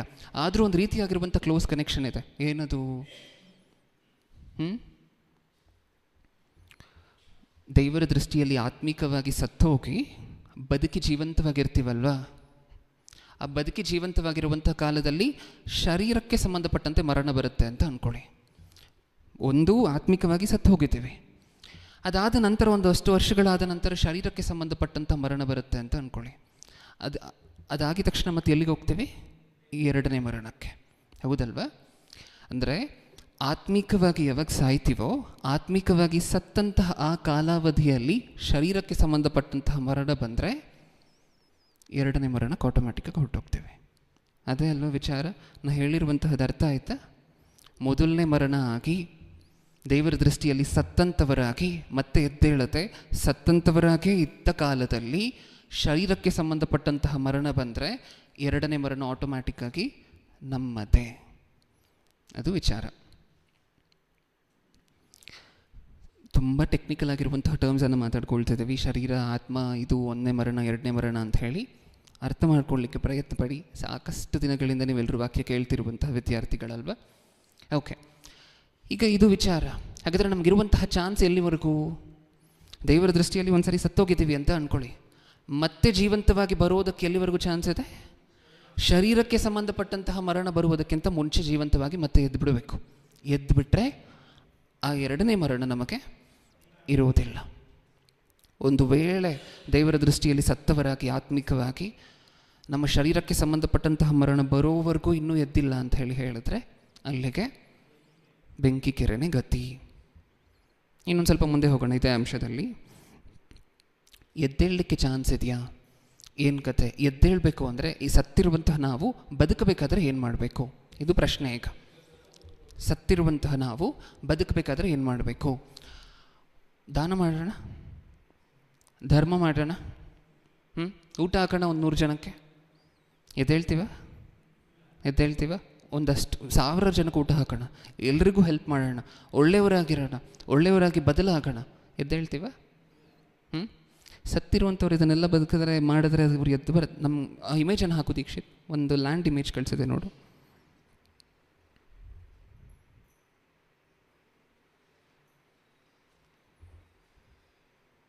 ಬಂತ? ಓಕೆ. ಇವಾಗ ನೀವು ಹೇಳಿ, ಇಲ್ಲಿ ಬೆಳೆ ಬರಬೇಕು ಅಂದರೆ ಏನೇನು ಮಾಡಬೇಕು? ಪಟ್ ಅಂತ ಹೇಳ್ತಾ ಹೋಗಿ, ಟೈಮ್ ಆಗ್ತದೆ. ಬೆಳೆ ಬರಬೇಕು ಅಂದರೆ ಇಲ್ಲಿ ಏನೇನು ಮಾಡಬೇಕು? ಬೆಳೆ ಬರಬೇಕಂದ್ರೆ ಯಾವ್ಯಾವ ರಿಸೋರ್ಸಸ್ ಇರಬೇಕು? ಸೂರ್ಯನ ಬೆಳಕಬೇಕಾ? ಭೂಮಿ ಇರಬೇಕಾ? ಮಣ್ಣಿರಬೇಕಾ? ಅಲ್ಲಿರುವಂಥ ಅಷ್ಟು ಮಣ್ಣಿರಬೇಕಾ? ನೆಕ್ಸ್ಟು ಫರ್ಟಿಲೈಸರ್ಸ್ ಬೇಕಾ? ಮ್ಯಾನ್ಯೂರ್ಸ್ ಬೇಕಾ? ಸ್ಪ್ರೇಗಳು ಎಲ್ಲ ಬೇಕಾ? ಎಲ್ಲ ಬೇಕು. ಮಳೆ ಬರಬೇಕಾ? ಮಳೆ ಬರಬೇಕು. ಸೂರ್ಯನ ಬೆಳಕು ಬಗ್ಗೆ ಮಾತಾಡ್ಕೊಂಡಿದ್ವಿ. ಓಕೆ. ಇಷ್ಟು ಇದ್ದರೆ ಗಿಡ ಬರುತ್ತಾ? ಹೇಳಿ. ಇಷ್ಟು ಇದ್ದರೆ ಗಿಡ ಬರುತ್ತಾ? ಏನಿರಬೇಕು? ಬಿತ್ತಲಿಕ್ಕೆ ಬೀಜ. ಅದು ಬಿತ್ತಿದರೆ ಮಾತ್ರ ಇದೆಲ್ಲದಕ್ಕೂ ಒಂದು ಅರ್ಥ, ಒಂದು ಉಪಯೋಗ. ನೀವು ಬೀಜ ಬಿತ್ತದೆ, ಬೀಜ ಇಲ್ಲದೆ ನೆಲದೊಳಗೆ ನೀವು ಪ್ರತಿದಿನ ನೀರು ಹಾಕಿದ್ರೂ ಸಹ, 200 ಗ್ಯಾಲನ್ ನೀರು ಹಾಕಿದ್ರೂ ಸಹ ಒಂದು ಸಸಿ ಅದ್ರ ಹೊರಗಡೆ ಬರುತ್ತಾ? ಇಲ್ಲ. ಆ ಲಿವಿಂಗ್ ಸೋರ್ಸ್ ಇರಬೇಕಲ್ವ? ಅದೇ ಪ್ರಶ್ನೆ. ಸತ್ತಿರುವಂತಹ ವ್ಯಕ್ತಿ ಎದ್ದೇಳಬೇಕು ಅಂತ ಹೇಳಿದ್ರೆ ಆ ಸೋರ್ಸ್ ಇರಬೇಕು. ನಮ್ಗೆ ಅರ್ಥ ಆಗೋ ಭಾಷೆಯಲ್ಲಿ ಹೇಳಬೇಕು ಅಂತ ಹೇಳಿದ್ರೆ, ಒಬ್ಬ ಮನುಷ್ಯನಿಗೆ ಹಾರ್ಟ್ ಅಟ್ಯಾಕ್ ಬಂದು ಹೋಗಿದ್ದಾನೆ ಅಂತ ಅಂದ್ಕೊಳ್ಳಿ, ಅಥವಾ ಲಿವರ್ ಫೇಲ್ಯೂರ್ ಆಗಿ ಹೋಗಿದ್ದಾನೆ ಅಂತ ಅಂದ್ಕೊಳ್ಳಿ. ನೀವು ಮತ್ತೆ ಹೊಸ ಲಿವರನ್ನು ತೊಗೊಂಡ್ಬಂದು ಟ್ರಾನ್ಸ್ಪ್ಲಾಂಟ್ ಮಾಡಿದ್ರೂ ಸಹ ವ್ಯಕ್ತಿ ಎದ್ದೇಳ್ತಾನೆ? ಏನಕ್ಕೋಸ್ಕರ ಎದ್ದೇಳೋದಿಲ್ಲ? ಆತನಿಗೆ ಲಿವಿಂಗ್ ಸೋರ್ಸ್ ಆಗಿರುವಂಥ ಆತ್ಮ ತನ್ನಲ್ಲಿ ಇಲ್ಲ. ನೀವು ಡ್ಯಾಮೇಜನ್ನು ಮಾತ್ರ ಸರಿ ಮಾಡಲಿಕ್ಕೆ ನೋಡ್ತಿದ್ದೀರಾ, ಆದರೆ ಫಸ್ಟ್ ಜೀವ ಬರಬೇಕು. ಜೀವ ಬಂದ ಮೇಲೆ ಬೇಕಾದರೂ ಆಗಿರುವಂತಹ ಡ್ಯಾಮೇಜನ್ನು ಸರಿ ಮಾಡಿದ್ರೆ ಬದುಕಿರ್ತಾನೆ. ಅದು ವಿಚಾರ. ಈಗ ನೀವು ದಾನ ಮಾಡಿದ್ರಿ ಅಂತ ಅಂದ್ಕೊಳ್ಳಿ, ಬದುಕ್ತೀವ? ಧರ್ಮ ಮಾಡಿದ್ರೆ ಬದುಕ್ತೀವ? ಒಳ್ಳೆ ಕೆಲಸಗಳನ್ನೇ ಮಾಡಿದ್ರೆ ಬದುಕ್ತೀವ? ಯಾರಿಗೂ ಮೋಸ ಮಾಡಿಲ್ಲ, ಯಾರ ತಂಟೆಗೂ ಹೋಗಿಲ್ಲ, ನಾನು ಯಾರ ಹತ್ರನೂ 1 ರೂಪಾಯಿ ತೊಗೊಂಡಿಲ್ಲ ಅನ್ಯಾಯವಾಗಿ, ಬದುಕ್ತೀವ? ವಿಚಿತ್ರ ಏನು ಅಂದರೆ, ಭೂಮಿ ಮೇಲಿರುವಂತಹ ಎಲ್ಲರೂ ಬೈ ಡಿಫಾಲ್ಟ್ ಆಗಿ ದೈವರ ದೃಷ್ಟಿಯಲ್ಲಿ ಮರಣಿಸಿರುವಂಥವರೇ ಎಲ್ಲರೂ. ಅವ್ರು ಎಷ್ಟೇ ನೀತಿ ಕಾರ್ಯಗಳನ್ನು ಮಾಡಿದ್ರು, ಎಷ್ಟೇ ದಾನ ಧರ್ಮಗಳನ್ನು ಮಾಡಿದ್ರು, ಎಲ್ಲರೂ ಸಹ ದೈವರ ದೃಷ್ಟಿಯಲ್ಲಿ ಏನು ಸತ್ತಿರುವಂಥವರೇ. ಈಗ ಅವರು ದಾನ ಮಾಡ್ತೀನಿ, ಧರ್ಮ ಮಾಡ್ತೀನಿ, ಇದು ಮಾಡ್ತೀನಿ, ಒಳ್ಳೆ ಕೆಲಸಗಳನ್ನು ಮಾಡ್ತೀನಿ ಅಂದರೆ ಆಗತ್ತಾ? ಬರ್ತಾರ? ಬದುಕು ಬರೋದಿಲ್ಲ. ಬದುಕದ ಮೇಲೆ ಇದನ್ನು ಮಾಡ್ಬೋದು ಬೇಕಿದ್ರೆ, ಹೌದಲ್ವಾ? ಫಸ್ಟ್ ಬದುಕಬೇಕಲ್ವಾ? ಬದುಕಬೇಕು ಅಂದರೆ ಏನಿರಬೇಕು? ಜೀವ ಇರಬೇಕು. ನೀವೀಗಾಗಲೇ ನೆಲದ ಪಿಕ್ಚರಲ್ಲಿ ಏನು ನೋಡಿದ್ರಿ? ಸೂರ್ಯನ ಬೆಳಕಿದೆ, ನೀರಿದೆ, ಇದಿದೆ, ಪಂಪ್ ಸೆಟ್ ಇದೆ, ಫರ್ಟಿಲೈಸರ್, ಮ್ಯಾನ್ಯೂರ್ಸ್, ಕರೆಂಟ್ ಎಲ್ಲ ಇದೆ. ಬೀಜ ಬಿತ್ತಿಲ್ಲ ಅಂದರೆ ವೇಸ್ಟ್ ಅಲ್ವಾ? ಬೆಳೆ ಬರೋದಿಲ್ಲ ಅಲ್ವಾ? ಇದು ನಮ್ಗೆ ಅರ್ಥ ಆದರೆ, ಸತ್ತಿರುವಂತಹ ಮನುಷ್ಯರು ಬದುಕಬೇಕಾದ್ರೆ ಏನಾಗಬೇಕು? ಫಸ್ಟ್ ಅವರು ಜೀವ ಬರಬೇಕು ಅವರಲ್ಲಿ. ಅದಾದ ಮೇಲೆ ದಾನ ಧರ್ಮ ಎಲ್ಲವೂ ಸಹ ನೋಡೋಣ ಅದನ್ನು ಮುಂದೆ. ಆದರೆ ಸದ್ಯಕ್ಕೆ ಏನು ಬೇಕು? ಜೀವ ಬರಬೇಕು. ಆ ಜೀವ ಮನುಷ್ಯರಲ್ಲಿ ಮನುಷ್ಯರಿಂದ ತೆಗೆಯಲ್ಪಟ್ಟಿರುವಂತಹ ಜೀವ ಮತ್ತೆ ಮನುಷ್ಯರಿಗೆ ಸಿಕ್ಕಬೇಕು. ಅವರು ಬದುಕುವಂಥವರಾಗಬೇಕು ಅಂತಲೇ ದೇವರು ಯಾರನ್ನು ಕಳಿಸ್ತಾರೆ? ಯೇಸು ಕ್ರಿಸ್ತರನ್ನು ಕಳಿಸ್ತಾರೆ. ಯೇಸು ಕ್ರಿಸ್ತರು ಭೂಮಿ ಮೇಲೆ ಬರಲಿಕ್ಕೆ ಕಾರಣನೇ ಅದು. ಏನು? ಸತ್ತಿರುವಂತಹ ಮನುಷ್ಯರು, ಮರಣಿಸಿರುವಂತಹ ಮನುಷ್ಯರನ್ನು ಬದುಕಿಸ್ಬೇಕು ಅಂತಲೇ ಯೇಸು ಕ್ರಿಸ್ತರು ಭೂಮಿ ಮೇಲೆ ಬಂದದ್ದು, ಹೌದಲ್ವಾ? ಸತ್ಯವೇದದಲ್ಲಿ ಸಾಕಷ್ಟು ವಚನಗಳು ಸಹ ಇದನ್ನೇ ಹೇಳ್ತದೆ. ನೀವು ನಿಮ್ಮ ಅಪರಾಧಗಳ ದೆಸೆಯಿಂದ ಸತ್ತವರಾಗಿದ್ದಾಗ ನಿಮ್ಮನ್ನು ಕ್ರಿಸ್ತನಲ್ಲಿ ಬದುಕಿಸಿದನು. ಹಾಗಾದರೆ ಕ್ರಿಸ್ತನ ಭೂಮಿ ಮೇಲೆ ಬಂದಿದ್ದೇನಕ್ಕೋಸ್ಕರ? ಆತ್ಮಿಕವಾಗಿ ಮರಣಿಸಿರುವಂಥವರನ್ನು ಬದುಕಿಸಲಿಕ್ಕೋಸ್ಕರ. ಡೆಫಿಬ್ರಿಲೇಟರ್, ಈ ಇನ್ಸ್ಟ್ರೂಮೆಂಟನ್ನು ನೋಡಿದ್ದೀವ? ಡೆಫಿಬ್ರಿಲೇಟರ್ ಏನು ಹಾಗಂದರೆ, ಆ ಇನ್ಸ್ಟ್ರೂಮೆಂಟ್ ಏನು ಮಾಡುತ್ತೆ? ಎದೆ ಮೇಲೆ ಇಡುವಂತಹ ನೋಡಿದ್ದೀರಾ ಯಾವತ್ತಾದರೂ? ಹಿಂಗೆ ಮಾಡಿ ಒಂದು ಜೆಲ್ ಹಾಕಿ ಏನಕ್ಕೋಸ್ಕರ ಮಾಡ್ತಾರೆ ಅದನ್ನು? ಹಾರ್ಟ್ ಬೀಟ್ ನಿಂತೋದ್ರೆ ಪಟ್ ಅಂತ ಹೇಳಿ ಆ ಕರೆಂಟ್ ಹೋಗಿ ಹಾರ್ಟಿಗೆ ತಟ್ಟಬೇಕು.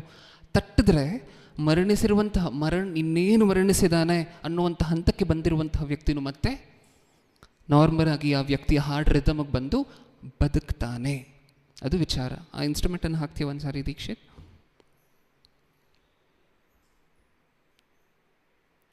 ಹಾಕಿದಾರಾ? ಓಕೆ, ಅದೇ ಇನ್ಸ್ಟ್ರೂಮೆಂಟ್ ನೋಡಿ, ಅದನ್ನು ಒಂದ್ಸರಿ ಗಮನ ಕೊಟ್ಟು ನೋಡಿ.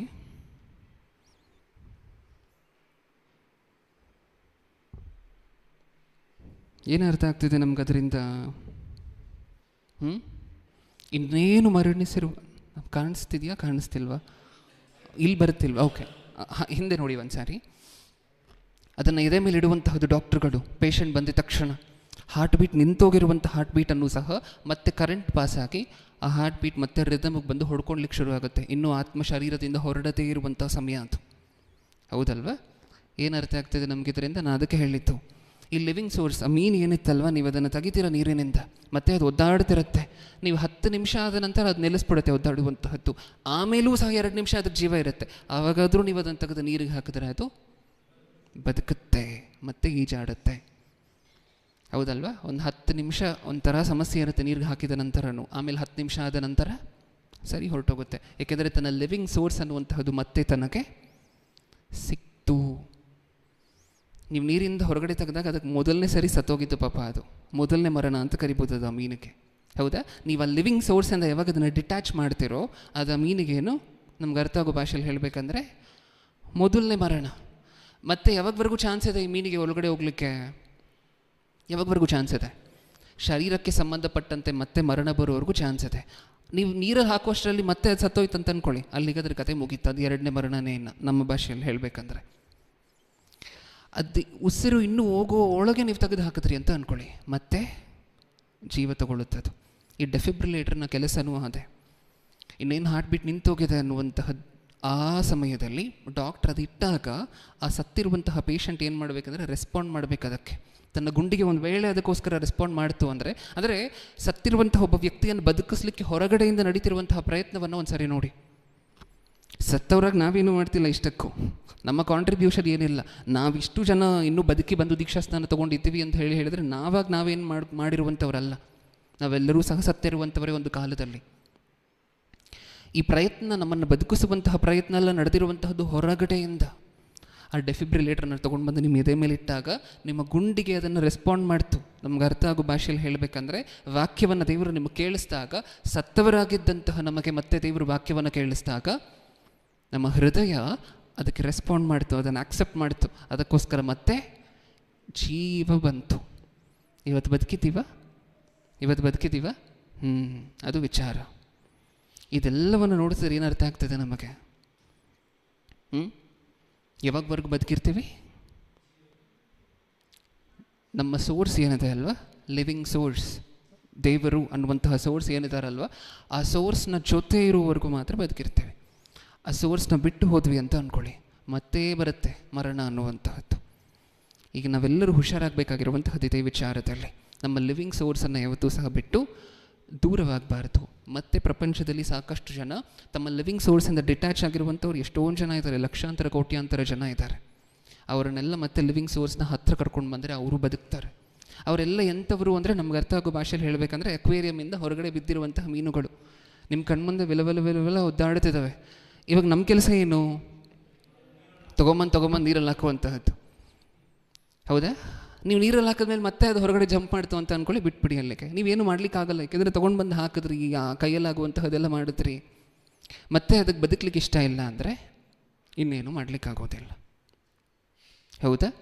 ಇದೇ ಪ್ರಯತ್ನವೇ ನಡೀತಿರುವಂತಹದ್ದು. ನಮ್ಮನ್ನು ಬದುಕಿಸ್ಲಿಕ್ಕೋಸ್ಕರ ದೇವರು ಇಷ್ಟು ಪ್ರಯತ್ನಗಳನ್ನು ಮಾಡ್ತಿದ್ದಾರೆ. ಸತ್ತಂಥವರನ್ನು ಬದುಕಿಸ್ಲಿಕ್ಕೋಸ್ಕರ, ಬದುಕಿರುವಂಥವರನ್ನು ಬದುಕಿರುವಂತೆಯೇ ನೋಡ್ಕೊಳ್ಳೋದಕ್ಕೋಸ್ಕರ. ಇನ್ನೊಂದು 2 ವಚನಗಳನ್ನು ನೋಡ್ಕೊಂಡು ಮುಗಿಸ್ಕೊಳ್ಳೋಣ 2 ಮಿನಿಟ್ಸಲ್ಲಿ. ಯೋಹಾನನು ಬರೆದ ಸುವಾರ್ತೆ 5ನೇ ಅಧ್ಯಾಯ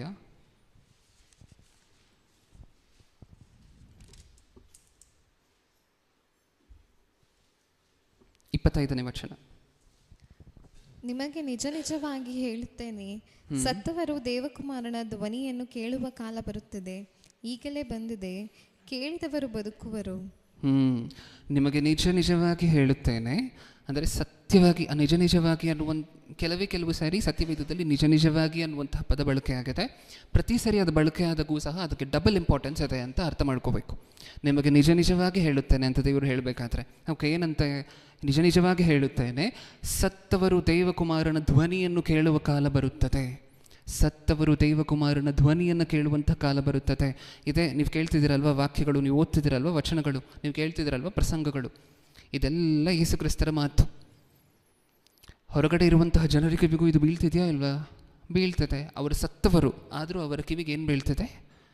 ದೇವಕುಮಾರನ ಧ್ವನಿ ಬೀಳ್ತದೆ. ಧ್ವನಿ ಬಿದ್ದಾಗ ಏನು ಮಾಡಬೇಕಂತೆ? ಧ್ವನಿಯನ್ನು ಕೇಳುವ ಕಾಲ ಬರುತ್ತದೆ, ಈಗಲೇ ಬಂದಿದೆ. ಕೇಳಿದವರು ಬದುಕುವರು, ಅವ್ರು ಬದುಕ್ತಾರೆ. ಅವ್ರು ಕೇಳಿಸ್ಕೊಂಡ್ರೆ ಆ ಡೆಫಿಬ್ರಿಲೇಟರ್ನ ತೊಗೊಂಡು ಬಂದು ಎದೆ ಮೇಲೆ ಇಟ್ಟಾಗ ಅವರು ಗುಂಡಿಗೆ ಒಂದು ವೇಳೆ ಅದಕ್ಕೆ ರೆಸ್ಪಾಂಡ್ ಮಾಡಿದ್ರೆ ಅವರು ಮತ್ತೆ ಎಷ್ಟು ಜನ ಇದ್ದಾರೆ ಗೊತ್ತಾ? ಡೆಫಿಬ್ರಿಲೇಟರ್ನ ಸಹಾಯದಿಂದ ಬದುಕಿರುವಂಥವ್ರು ಎಷ್ಟು ಜನ ಇದ್ದಾರೆ ಗೊತ್ತಾ ಭೂಮಿ ಮೇಲೆ? ಸಾಕಷ್ಟು ಜನ ಇದ್ದಾರೆ. ಹಾರ್ಟ್ ಪೇಷಂಟ್ಸಲ್ಲಿ 12-13% ವರ್ಷಕ್ಕೆ ಇನ್ನೇನು ಹಾರ್ಟ್ ಬೀಟ್ ನಿಂತೆ ಹೋಯಿತು ಅನ್ನುವಂಥ ಸಂದರ್ಭದಲ್ಲಿ ಆ ಡೆಫಿಬ್ರಿಲೇಟರ್ ತೊಗೊಂಡು ಬಂದು ಎದೆ ಮೇಲೆ ಇಟ್ಟಾಗ ಬದುಕಿರುವಂಥವ್ರು ಅಷ್ಟು ಜನ ಇದ್ದಾರೆ. ಅಂದರೆ ಆ ಸಮಯದಲ್ಲೂ ಸಹ ಒಬ್ಬ ವ್ಯಕ್ತಿಯನ್ನು ಮತ್ತೆ ಜೀವಕ್ಕೆ ತೊಗೊಂಡು ಬರ್ಬೋದು. ಅದೇ ಇಲ್ಲಿ ನಡೀತಿರುವಂತಹ ಪ್ರಯತ್ನ. ಈಗಾಗಲೇ ಭೂಮಿ ಮೇಲಿರುವಂಥ ಸಾಕಷ್ಟು ಜನ ಸತ್ತು ಹೋಗಿದ್ದಾರೆ. ಕೊನೆಯ ಸಮಯದಲ್ಲಾದರೂ ಅವರ ಗುಂಡಿಗೆ ಒಂದು ವೇಳೆ ದೇವರ ಮಾತಿಗೆ ರೆಸ್ಪಾಂಡ್ ಮಾಡಿದ್ರೆ ಅವರು ಬದುಕ್ತಾರೆ. ಆ ಡೆಫಿಬ್ರಿಲೇಟರ್ ಇಡಬೇಕಾಗಿರುವಂಥವ್ರು ನಾವೇ. ಅದೇ ವಿಚಿತ್ರ. ಇನ್ನೊಂದು ವಚನವನ್ನು ನೋಡೋಣ. ಯೋಹಾನನು ಬರೆದ ಸುವಾರ್ತೆ 10ನೇ ಅಧ್ಯಾಯ 10ನೇ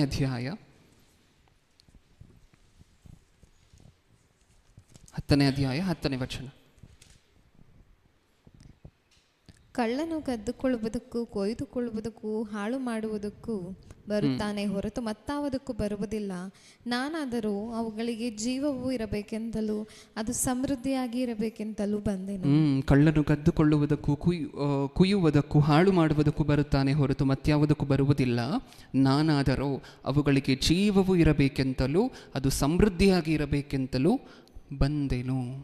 ಯೇಸು ಕ್ರಿಸ್ತರು ಬಂದದ್ದೇನಕ್ಕೋಸ್ಕರ? ಸತ್ತಿರುವಂತಹ ನಮ್ಮೆಲ್ಲರನ್ನು ಬದುಕಿಸಲಿಕ್ಕೋಸ್ಕರ. ಈಗ ವಿಚಿತ್ರ ಏನು ಅಂದರೆ, ನಾವಾಗಲೇ ಮಾತಾಡ್ಕೊಂಡಿದ್ವಿ, ಎಕ್ಸಾಕ್ಟಾಗಿ 2 ಮಿನಿಟ್ಸಲ್ಲಿ ಮುಗಿಸ್ಕೊಳ್ಳೋಣ. ನಾವಾಗಲೇ ಮಾತಾಡ್ಕೊಂಡಿದ್ವಿ ಒಂದು ವಿಚಾರವನ್ನು. ಸತ್ತಿರುವಂತಹ ನಾವು ಬದುಕಬೇಕಾದ್ರೆ ಏನು ಮಾಡಬೇಕು? ನೀತಿ ಕಾರ್ಯಗಳನ್ನು ಮಾಡಿದ್ರೆ ನಾವು ಬದುಕೋದಿಲ್ಲ. ಯಾಕೆಂದರೆ ನಾವು ಸತ್ತೋಗಿರುವಂಥ ವ್ಯಕ್ತಿ ನೀತಿ ಕಾರ್ಯಗಳನ್ನು ಮಾಡ್ತಾನೆ? ಅದು ಮಾಡಿದ್ರೂ ಸಹ ಆ ವ್ಯಕ್ತಿ ಮಾಡಿರುವಂಥ ಯಾವ ಕೆಲಸದಿಂದ ಏನೂ ಉಪಯೋಗ ಇಲ್ಲ. ತನ್ನ ಜೀವ ಮತ್ತೆ ವಾಪಸ್ ಬರೋದಿಲ್ಲ. ನೀತಿ ಕಾರ್ಯಗಳನ್ನು ಮಾಡಿದ್ರೆ, ಒಳ್ಳೆ ಕೆಲಸಗಳನ್ನು ಮಾಡಿದ್ರೆ, ಸುಮಾರು ಜನ ಹೇಳ್ತಾರೆ, ನಾನು ಒಬ್ಬರು ತಂಟೆಗೆ ಹೋಗಿಲ್ಲ ಬರ್ತಾರೆ, ಒಂದು ಸರಿ ಸುಳ್ಳು ಹೇಳಿಲ್ಲ ಬರ್ತಾರೆ, ಒಬ್ಬರು ಮೋಸ ಮಾಡಿಲ್ಲ, ಕೆಟ್ಟ ಆಲೋಚನೆಗಳಿಲ್ಲ, ಇದು ನೋಡಲ್ಲ, ಅದು ನೋಡಲ್ಲ, ಕೆಟ್ಟ ವಿಚಾರ ಯಾವುದನ್ನು ನೋಡಲ್ಲ, ಒಂದು ಮೂವಿನೂ ಸಹ ನಾನು ನೋಡಲ್ಲ, ನಾನು ಹೋಗ್ತೀನಲ್ವ ಪರಲೋಕಕ್ಕೆ. ಏನು ರೆಸ್ಪಾನ್ಸ್ ಏನು ಈ ಪ್ರಸಂಗದ ಪ್ರಕಾರ? ನೀನು ಸತ್ತು ಹೋಗಿದ್ಯಾ? ಬದುಕದಂಥವ್ರಿಗೆ ಮಾತ್ರ ಪರಲೋಕ. ಹಾಗಿದ್ರೆ ಏನು ಮಾಡಬೇಕು ಈಗ ಬದುಕಬೇಕಾದ್ರೆ?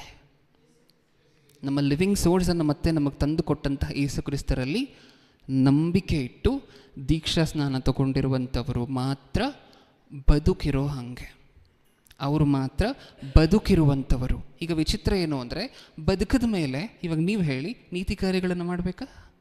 ಬದುಕದ ಮೇಲೆ ಮಾಡಬೇಕಲ್ವ? ಬದುಕದ ಮೇಲೆ ಮಾಡಿದ್ರೆ ಅದು ನೀತಿ ಕಾರ್ಯಗಳಾಗಿ ಎಣಿಸಲ್ಪಡುತ್ತಲ್ವ?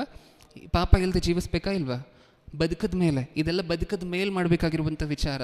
ಬದುಕದೆ ಇದೆಲ್ಲ ಮಾಡಿದ್ರೆ ಎಲ್ಲ ವೇಸ್ಟೇ. ಬದುಕಿನೂ ಇದೆಲ್ಲ ಮಾಡದೇ ಇದ್ದರೆ ಬದುಕಿದ್ದು ವೇಸ್ಟೇ. ಹೌದಾ? ಈ ಸ್ಟ್ರಕ್ಚರನ್ನು ಯಾವತ್ತೂ ಸಹ ಮರಿಬೇಡಿ. ಏದೇನು ತೋಟದಲ್ಲಿ ಆದಾಮನು ಪಾಪ ಮಾಡಿದ ತಕ್ಷಣ ನನಗೆ ಗೊತ್ತಿರೋ ಹಾಗೆ ಅಪವಾದಿ ಮತ್ತೆ ಡಾನ್ಸ್ ಮಾಡಿರ್ತಾನೆ. ನೋಡ್ದೆ ಮೊದಲನೇ ಮನುಷ್ಯ, ನೀನು ಎಷ್ಟೋ ಕನಸಿಟ್ಕೊಂಡು ಸೃಷ್ಟಿ ಮಾಡಿದೆ, ನಿನ್ನ ಮಗ ಅಂತ ಹೇಳಿ, ನಿನ್ನ ಮಗಳು ಅಂತ ಹೇಳಿ, ಫಸ್ಟ್ ಡೇನೇ ಸಾಯಿಸ್ಬಿಟ್ಟೆ. ನಮ್ಗೆ ಅರ್ಥ ಆಗೋ ಭಾಷೆಯಲ್ಲಿ ಹೇಳಬೇಕಂದ್ರೆ ಅದು ಎಂಥ ದೊಡ್ಡ ಡ್ಯಾಮೇಜ್ ಅಂದರೆ, ನೀವು ಒಂದು 4 ಕೋಟಿನೋ 5 ಕೋಟಿನೋ ಕೊಟ್ಟು ಒಂದು ದೊಡ್ಡ BMW ಲ್ಯಾಂಬೋರ್ಗಿನಿ ಕಾರನ್ನು ಶೋರೂಮಿಂದ ಪಟ್ ಅಂತ ಹೊರಗಡೆ ತೊಗೊಂಡ್ಬರ್ತೀರ. ತೊಗೊಂಡು ಬಂದಿದ ತಕ್ಷಣ 2 ಕಿಲೋಮೀಟರ್ ಹೋಗಿದ ತಕ್ಷಣ ದೊಡ್ಡ ಆಕ್ಸಿಡೆಂಟ್ ಆಗಿ ಕಾರ್ ಬ್ಲಾಸ್ಟ್ ಆಯಿತು ಅಂತ ಅಂದ್ಕೊಳ್ಳಿ. ಹೆಂಗಿರುತ್ತೆ ಅದು? ದೇವರು 2ನೇ ಅಧ್ಯಾಯದಲ್ಲಿ 1ನೇ ಅಧ್ಯಾಯದಲ್ಲಿ ಆದಾಮನನ್ನು ಸೃಷ್ಟಿ ಮಾಡ್ತಾರೆ, 3ನೇ ಅಧ್ಯಾಯದಲ್ಲಿ ಪಾಪ ಮಾಡ್ತಾರೆ, ಸತ್ತೋಗ್ತಾರೆ. ಸೃಷ್ಟಿ ಮಾಡ್ತಾರೆ, ನೆಕ್ಸ್ಟ್ ಅಧ್ಯಾಯದಲ್ಲಿ ಸತ್ತೋಗ್ತಾರೆ. ಎಂಥ ದೊಡ್ಡ ಲಾಸ್ ಅಲ್ವಾ ಅದು? ಅವಾಗ ಅಪವಾದಿ ಡಾನ್ಸ್ ಮಾಡ್ತಿರುವಂತಹ ಟೈಮಲ್ಲಿ ನೆಕ್ಸ್ಟ್ ಏನಾಗುತ್ತೆ ನೋಡೋಣ, ಸತ್ತೋಗಿದಾರಲ್ವ ಅಂತ ದೂತರೆಲ್ಲ ಕಾಯ್ತಾ ಕೂತಿರುವಂತಹ ಟೈಮಲ್ಲೇ ಆವಾಗ ದೇವರ ಸಂಕಲ್ಪ ಅರ್ಥ ಆಗುತ್ತೆ. ಯಾಕೆಂದರೆ ನಾವು ನೋಡುವಂಥ ಎಲ್ಲ ಮೂವಿಗಳಲ್ಲೂ ಇದೆ ಅಲ್ವಾ ಕಾಣಿಸುವಂತಹದ್ದು, ಒಂದು ಮೂವಿಯಲ್ಲಿ ಪ್ರಾರಂಭದಲ್ಲೇ ಒಂದು ಅತ್ಯಂತ ಘೋರವಾಗಿ ಎಲ್ಲರೂ ಗೋಳಾಡ್ತಿರುವಂಥ ಸೀನ್ ಕಾಣಿಸ್ತು ಅಂತ ಅಂದ್ಕೊಳ್ಳಿ. ಅದಕ್ಕೆ ಅರ್ಥ ಏನು? ಮೂವಿಯಲ್ಲೂ ಮುಗ್ದೋಯ್ತು ಅಂತನ ಅದಕ್ಕೆ ಅರ್ಥ ಏನು? ಈಗ ಹೀರೋ ಬರ್ತಾರೆ, ಅದೇ ಅಲ್ವ ಅದಕ್ಕೆ ಅರ್ಥ. ಎಲ್ಲರೂ ಗೋಳಾಡ್ತಿರುವಂಥ ಟೈಮಲ್ಲಿ, ಎಲ್ಲರೂ ಸಹ ಕಠಿಣವಾಗಿರುವಂತಹ ಪರಿಸ್ಥಿತಿಯಲ್ಲಿ ಇರಬೇಕಾದ್ರೆ ಇನ್ಯಾರು ನಮ್ಮನ್ನು ರಕ್ಷಿಸೋಕ್ಕಿಲ್ವಾ ಅಂತ ಅಂದ್ಕೊಂಡಿರುವಂಥ ಸಮಯದಲ್ವ ಹೀರೋ ಬರುವಂತಹದ್ದು. ಆ ಥರ ಯೇಸು ಕ್ರಿಸ್ತರು ನೆನ್ನೆ ಮೊನ್ನೆ ಏರ್ಪಾಟಾದಂಥವರಲ್ಲ ನಮಗೆ ಜೀವ ಮತ್ತೆ ತಂದು ಕೊಡಲಿಕ್ಕೆ. ಕಳ್ಕೊಂಡಿರುವಂತಹ ಜೀವನ ನೆನ್ನೆ ಮೊನ್ನೆ ಏರ್ಪಾಟಾಗಿರುವಂಥವ್ರು, 2000 ವರ್ಷಗಳ ಹಿಂದೆ ಏರ್ಪಾಟಾಗಿರುವಂಥವರಲ್ಲ. ಪ್ರಪಂಚಕ್ಕೆ ಪುನಾದಿ ಹಾಕುವುದಕ್ಕಿಂತ ಮುಂಚೆ ಯೇಸು ಕ್ರಿಸ್ತರು ದೇವರ ದೃಷ್ಟಿಯಲ್ಲಿ ಬಲಿಯಾಗಿರುವಂಥವರು, ಸ್ಲೇನ್ ಲ್ಯಾಂಬ್ ಅಂತ ಹೇಳಿ ಕರಿತೀವಿ ಯೇಸು ಕ್ರಿಸ್ತರನ್ನು. ಅವರ ಬಲಿ ಶರೀರಕ್ಕೆ ಸಂಬಂಧಪಟ್ಟಂತೆ 2000 ವರ್ಷಗಳ ಹಿಂದೆ ಆಗಿರ್ಬೋದು. ದೇವರ ದೃಷ್ಟಿಯಲ್ಲಿ ಭೂಮಿಗೆ ಪುನಾದಿ ಹಾಕುವುದಕ್ಕಿಂತ ಮುಂಚೆ ಅವರ ಬಲಿ ದೇವರ ದೃಷ್ಟಿಯಲ್ಲಿ ನಡೆದು ಹೋಗಿತ್ತು. ಏನಕ್ಕೋಸ್ಕರ? ನಮಗೆ ಜೀವ ತಂದುಕೊಡ್ಲಿಕ್ಕೋಸ್ಕರ. ಈ ಫ್ಲೋ ನಮ್ಗೆ ಅರ್ಥ ಆಯ್ತಲ್ವ? ಅದು ಯಾವಾಗಲೂ ಸಹ ನಮ್ಮ ತಲೆಯಲ್ಲಿರಬೇಕು ಪ್ರಿಯರೇ. ಮರಣಿಸಿರಬೇಕಾದ್ರೆ ಒಬ್ಬ ಮನುಷ್ಯ, ಆ ಮನುಷ್ಯ ಮತ್ತೆ ಬದುಕಲಿಕ್ಕಾಗುವಂತಹದ್ದು ತನ್ನ ನೀತಿ ಕಾರ್ಯಗಳಿಂದ ಅಲ್ಲ, ತನ್ನ ಒಳ್ಳೆ ಕೆಲಸಗಳಿಂದ ಅಲ್ಲ, ತಾನು ಏನು ಮಾಡಿದ್ರೂ ತಾನು ಬದುಕೋದಿಲ್ಲ. ಯಾಕೆಂದರೆ ತನ್ನಲ್ಲಿ ಜೀವ ಇಲ್ಲ. ಯೇಸುಕ್ರಿಸ್ತರನ್ನು ಒಪ್ಪಿಕೊಂಡು ಅವ್ರು ತಂದುಕೊಟ್ಟಿರುವಂತಹ ಜೀವದಲ್ಲಿ ಅದನ್ನು ಅರಿಕೆ ಮಾಡಿ ಅದನ್ನು ಒಳಗಡೆ ತಗೊಂಡು ದೀಕ್ಷಾಸ್ನಾನ ಯಾವಾಗ ತಗೊಳ್ತಾನೋ ಆವಾಗ ಒಬ್ಬ ಮನುಷ್ಯ ಬದುಕ್ತಾನೆ ದೇವರ ದೃಷ್ಟಿಯಲ್ಲಿ. ಬದುಕಿದ ನಂತರ ಒಳ್ಳೆ ಕ್ರಿಯೆಗಳು, ನೀತಿ ಕ್ರಿಯೆಗಳು ಮಾಡಲೇಬೇಕು. ಓಕೆ, ಬದುಕದೆ ಅದು ಯಾವುದು ಮಾಡಿದ್ರೂ ಸಹ ಎಲ್ಲನೂ ವ್ಯರ್ಥ. ಕಣ್ಮುಚ್ಚಿ ಪ್ರಾರ್ಥನೆ ಮಾಡಿ ಮುಗಿಸ್ಕೊಳ್ಳೋಣ. ಪ್ರೀತಿಯುಳ್ಳ ಪರಲೋಕದಲ್ಲಿರುವ ನಮ್ಮ ತಂದೆಯೇ, ಇಷ್ಟು ಕೋಟ್ಯಾನುಕೋಟಿ ಜನರನ್ನು ನೀವು ಸೃಷ್ಟಿ ಮಾಡಿ ಭೂಮಿ ಮೇಲೆ ಕಳಿಸಿದ ನಂತರ ಇದರಲ್ಲಿ ಬಹುತೇಕ ಜನ ಸತ್ತು ಬಿದ್ದಿರುವಂಥ ಹೆಣಗಳಾಗಿ ನಿಮ್ಮ ಕಣ್ಣಿಗೆ ಕಾಣಿಸ್ಬೇಕಾದ್ರೆ ನಿಮ್ಮ ಬಾಧೆ, ನಿಮ್ಮ ಆವೇದನೆ ಏನು ಅಂಥೇಳಿ ನಮಗೆ ಅರ್ಥ ಆಗ್ತದೆ ತಂದೆ. ಬದುಕಿರುವಂತಹ ನಾವಾದರೂ ಈಗಾಗಲೇ ತಮ್ಮ ಜೀವವನ್ನು ಬಿಟ್ಟು ಹೊರಗಡೆ ಬಂದಿರುವಂತಹ ಜನರನ್ನು, ಒದ್ದಾಡ್ತಿರುವಂತಹ ಜನರನ್ನು ಮತ್ತೆ ತಗೊಂಡು ಹೋಗಿ ತಮ್ಮ ಜೀವದ ಹತ್ತಿರ ಬಿಡುವಂಥವರಾಗಿ ಇರುವಂತೆ ನಮಗೆ ಬೇಕಾಗಿರುವಂತಹ ಜ್ಞಾನ ಬುದ್ಧಿಯನ್ನು ಕೊಟ್ಟು ನಡೆಸಿ. ನಾವು ಅರ್ಥ ಮಾಡ್ಕೊಂಡಿದ್ದೀವಿ ತಂದೆ, ನಾವು ಸಹ ನಿಮ್ಮ ದೃಷ್ಟಿಯಲ್ಲಿ ಜೀವಂತವಾಗಿರುವಂತಹದ್ದು ನಿಮ್ಮ ಜೊತೆ ಇದ್ದಾಗ ಮಾತ್ರ. ನಿಮ್ಮನ್ನು ಅಗಲಿದಂತಹ ಆ ದಿನ ನಾವು ಸಹ ಸತ್ತಂಥವರೇ. ಸತ್ತಿರುವಂತಹ ಒಬ್ಬ ಮನುಷ್ಯನಿಗೆ ಶರೀರಕ್ಕೆ ಸಂಬಂಧಪಟ್ಟಂತಹ ಮರಣ ಬರುವುದಕ್ಕಿಂತ ಮುಂಚೆ ಆ ವ್ಯಕ್ತಿ ಮತ್ತೆ ಬದುಕದೆ ಹೋದರೆ ಡೈರೆಕ್ಟಾಗಿ ಎರಡನೇ ಮರಣಕ್ಕೆ ಹೊರಟೋಗ್ತಾನೆ, ಮತ್ತಿನ್ಯಾವತ್ತೂ ಬದುಕೋದಿಲ್ಲ ಅಂತ ಹೇಳಿ ಗೊತ್ತಾಗಿದೆ. ಇದೆಲ್ಲ ನಮ್ಮ ತಲೆಯಲ್ಲಿ ಇಟ್ಕೊಂಡು ಇತರರನ್ನೂ ಸಹ ಜೀವಿಸುವಂತೆ ಮಾಡುವಂತಹ ಮಕ್ಕಳಾಗಿ ನಮ್ಮನ್ನು ಮಾರ್ಪಡಿಸಿ. ಎಲ್ಲವನ್ನೂ ನಿಮ್ಮ ಕರದಲ್ಲಿ ಒಪ್ಪಿಸ್ಕೊಡ್ತಾ ಎರಡನೇ ಸಂದೇಶಕ್ಕೆ ಸಿದ್ಧವಾಗಿರುವಂತಹ ನಿಮ್ಮ ಮಗನ ಜೊತೆ ನೀವಿತ್ತು ಕೇಳುವಂತಹ ನಮ್ಮಲ್ಲೂ ಅದನ್ನು ನಮ್ಮ ಜೀವನದಲ್ಲಿ ಅಳವಡಿಸ್ಕೊಳ್ಳಲು ಬೇಕಾಗಿರುವಂತಹ ಭಾಗ್ಯವನ್ನು ಕೊಡಿ ಅಂತ ಬೇಡಿಕೆ ನಿಮ್ಮ ಮುಂದೆ ಇಡ್ತಾ ನನ್ನ ಪ್ರಾರ್ಥನೆ ಯೇಸು ಕ್ರಿಸ್ತರ ನಾಮದಲ್ಲಿ ಸಮರ್ಪಿಸಿ ಬೇಡಿಕೊಳ್ಳುತ್ತಿದ್ದೇನೆ ಪರಲೋಕದಲ್ಲಿರುವ ನಮ್ಮ ತಂದೆ. ಆಮೆನ್.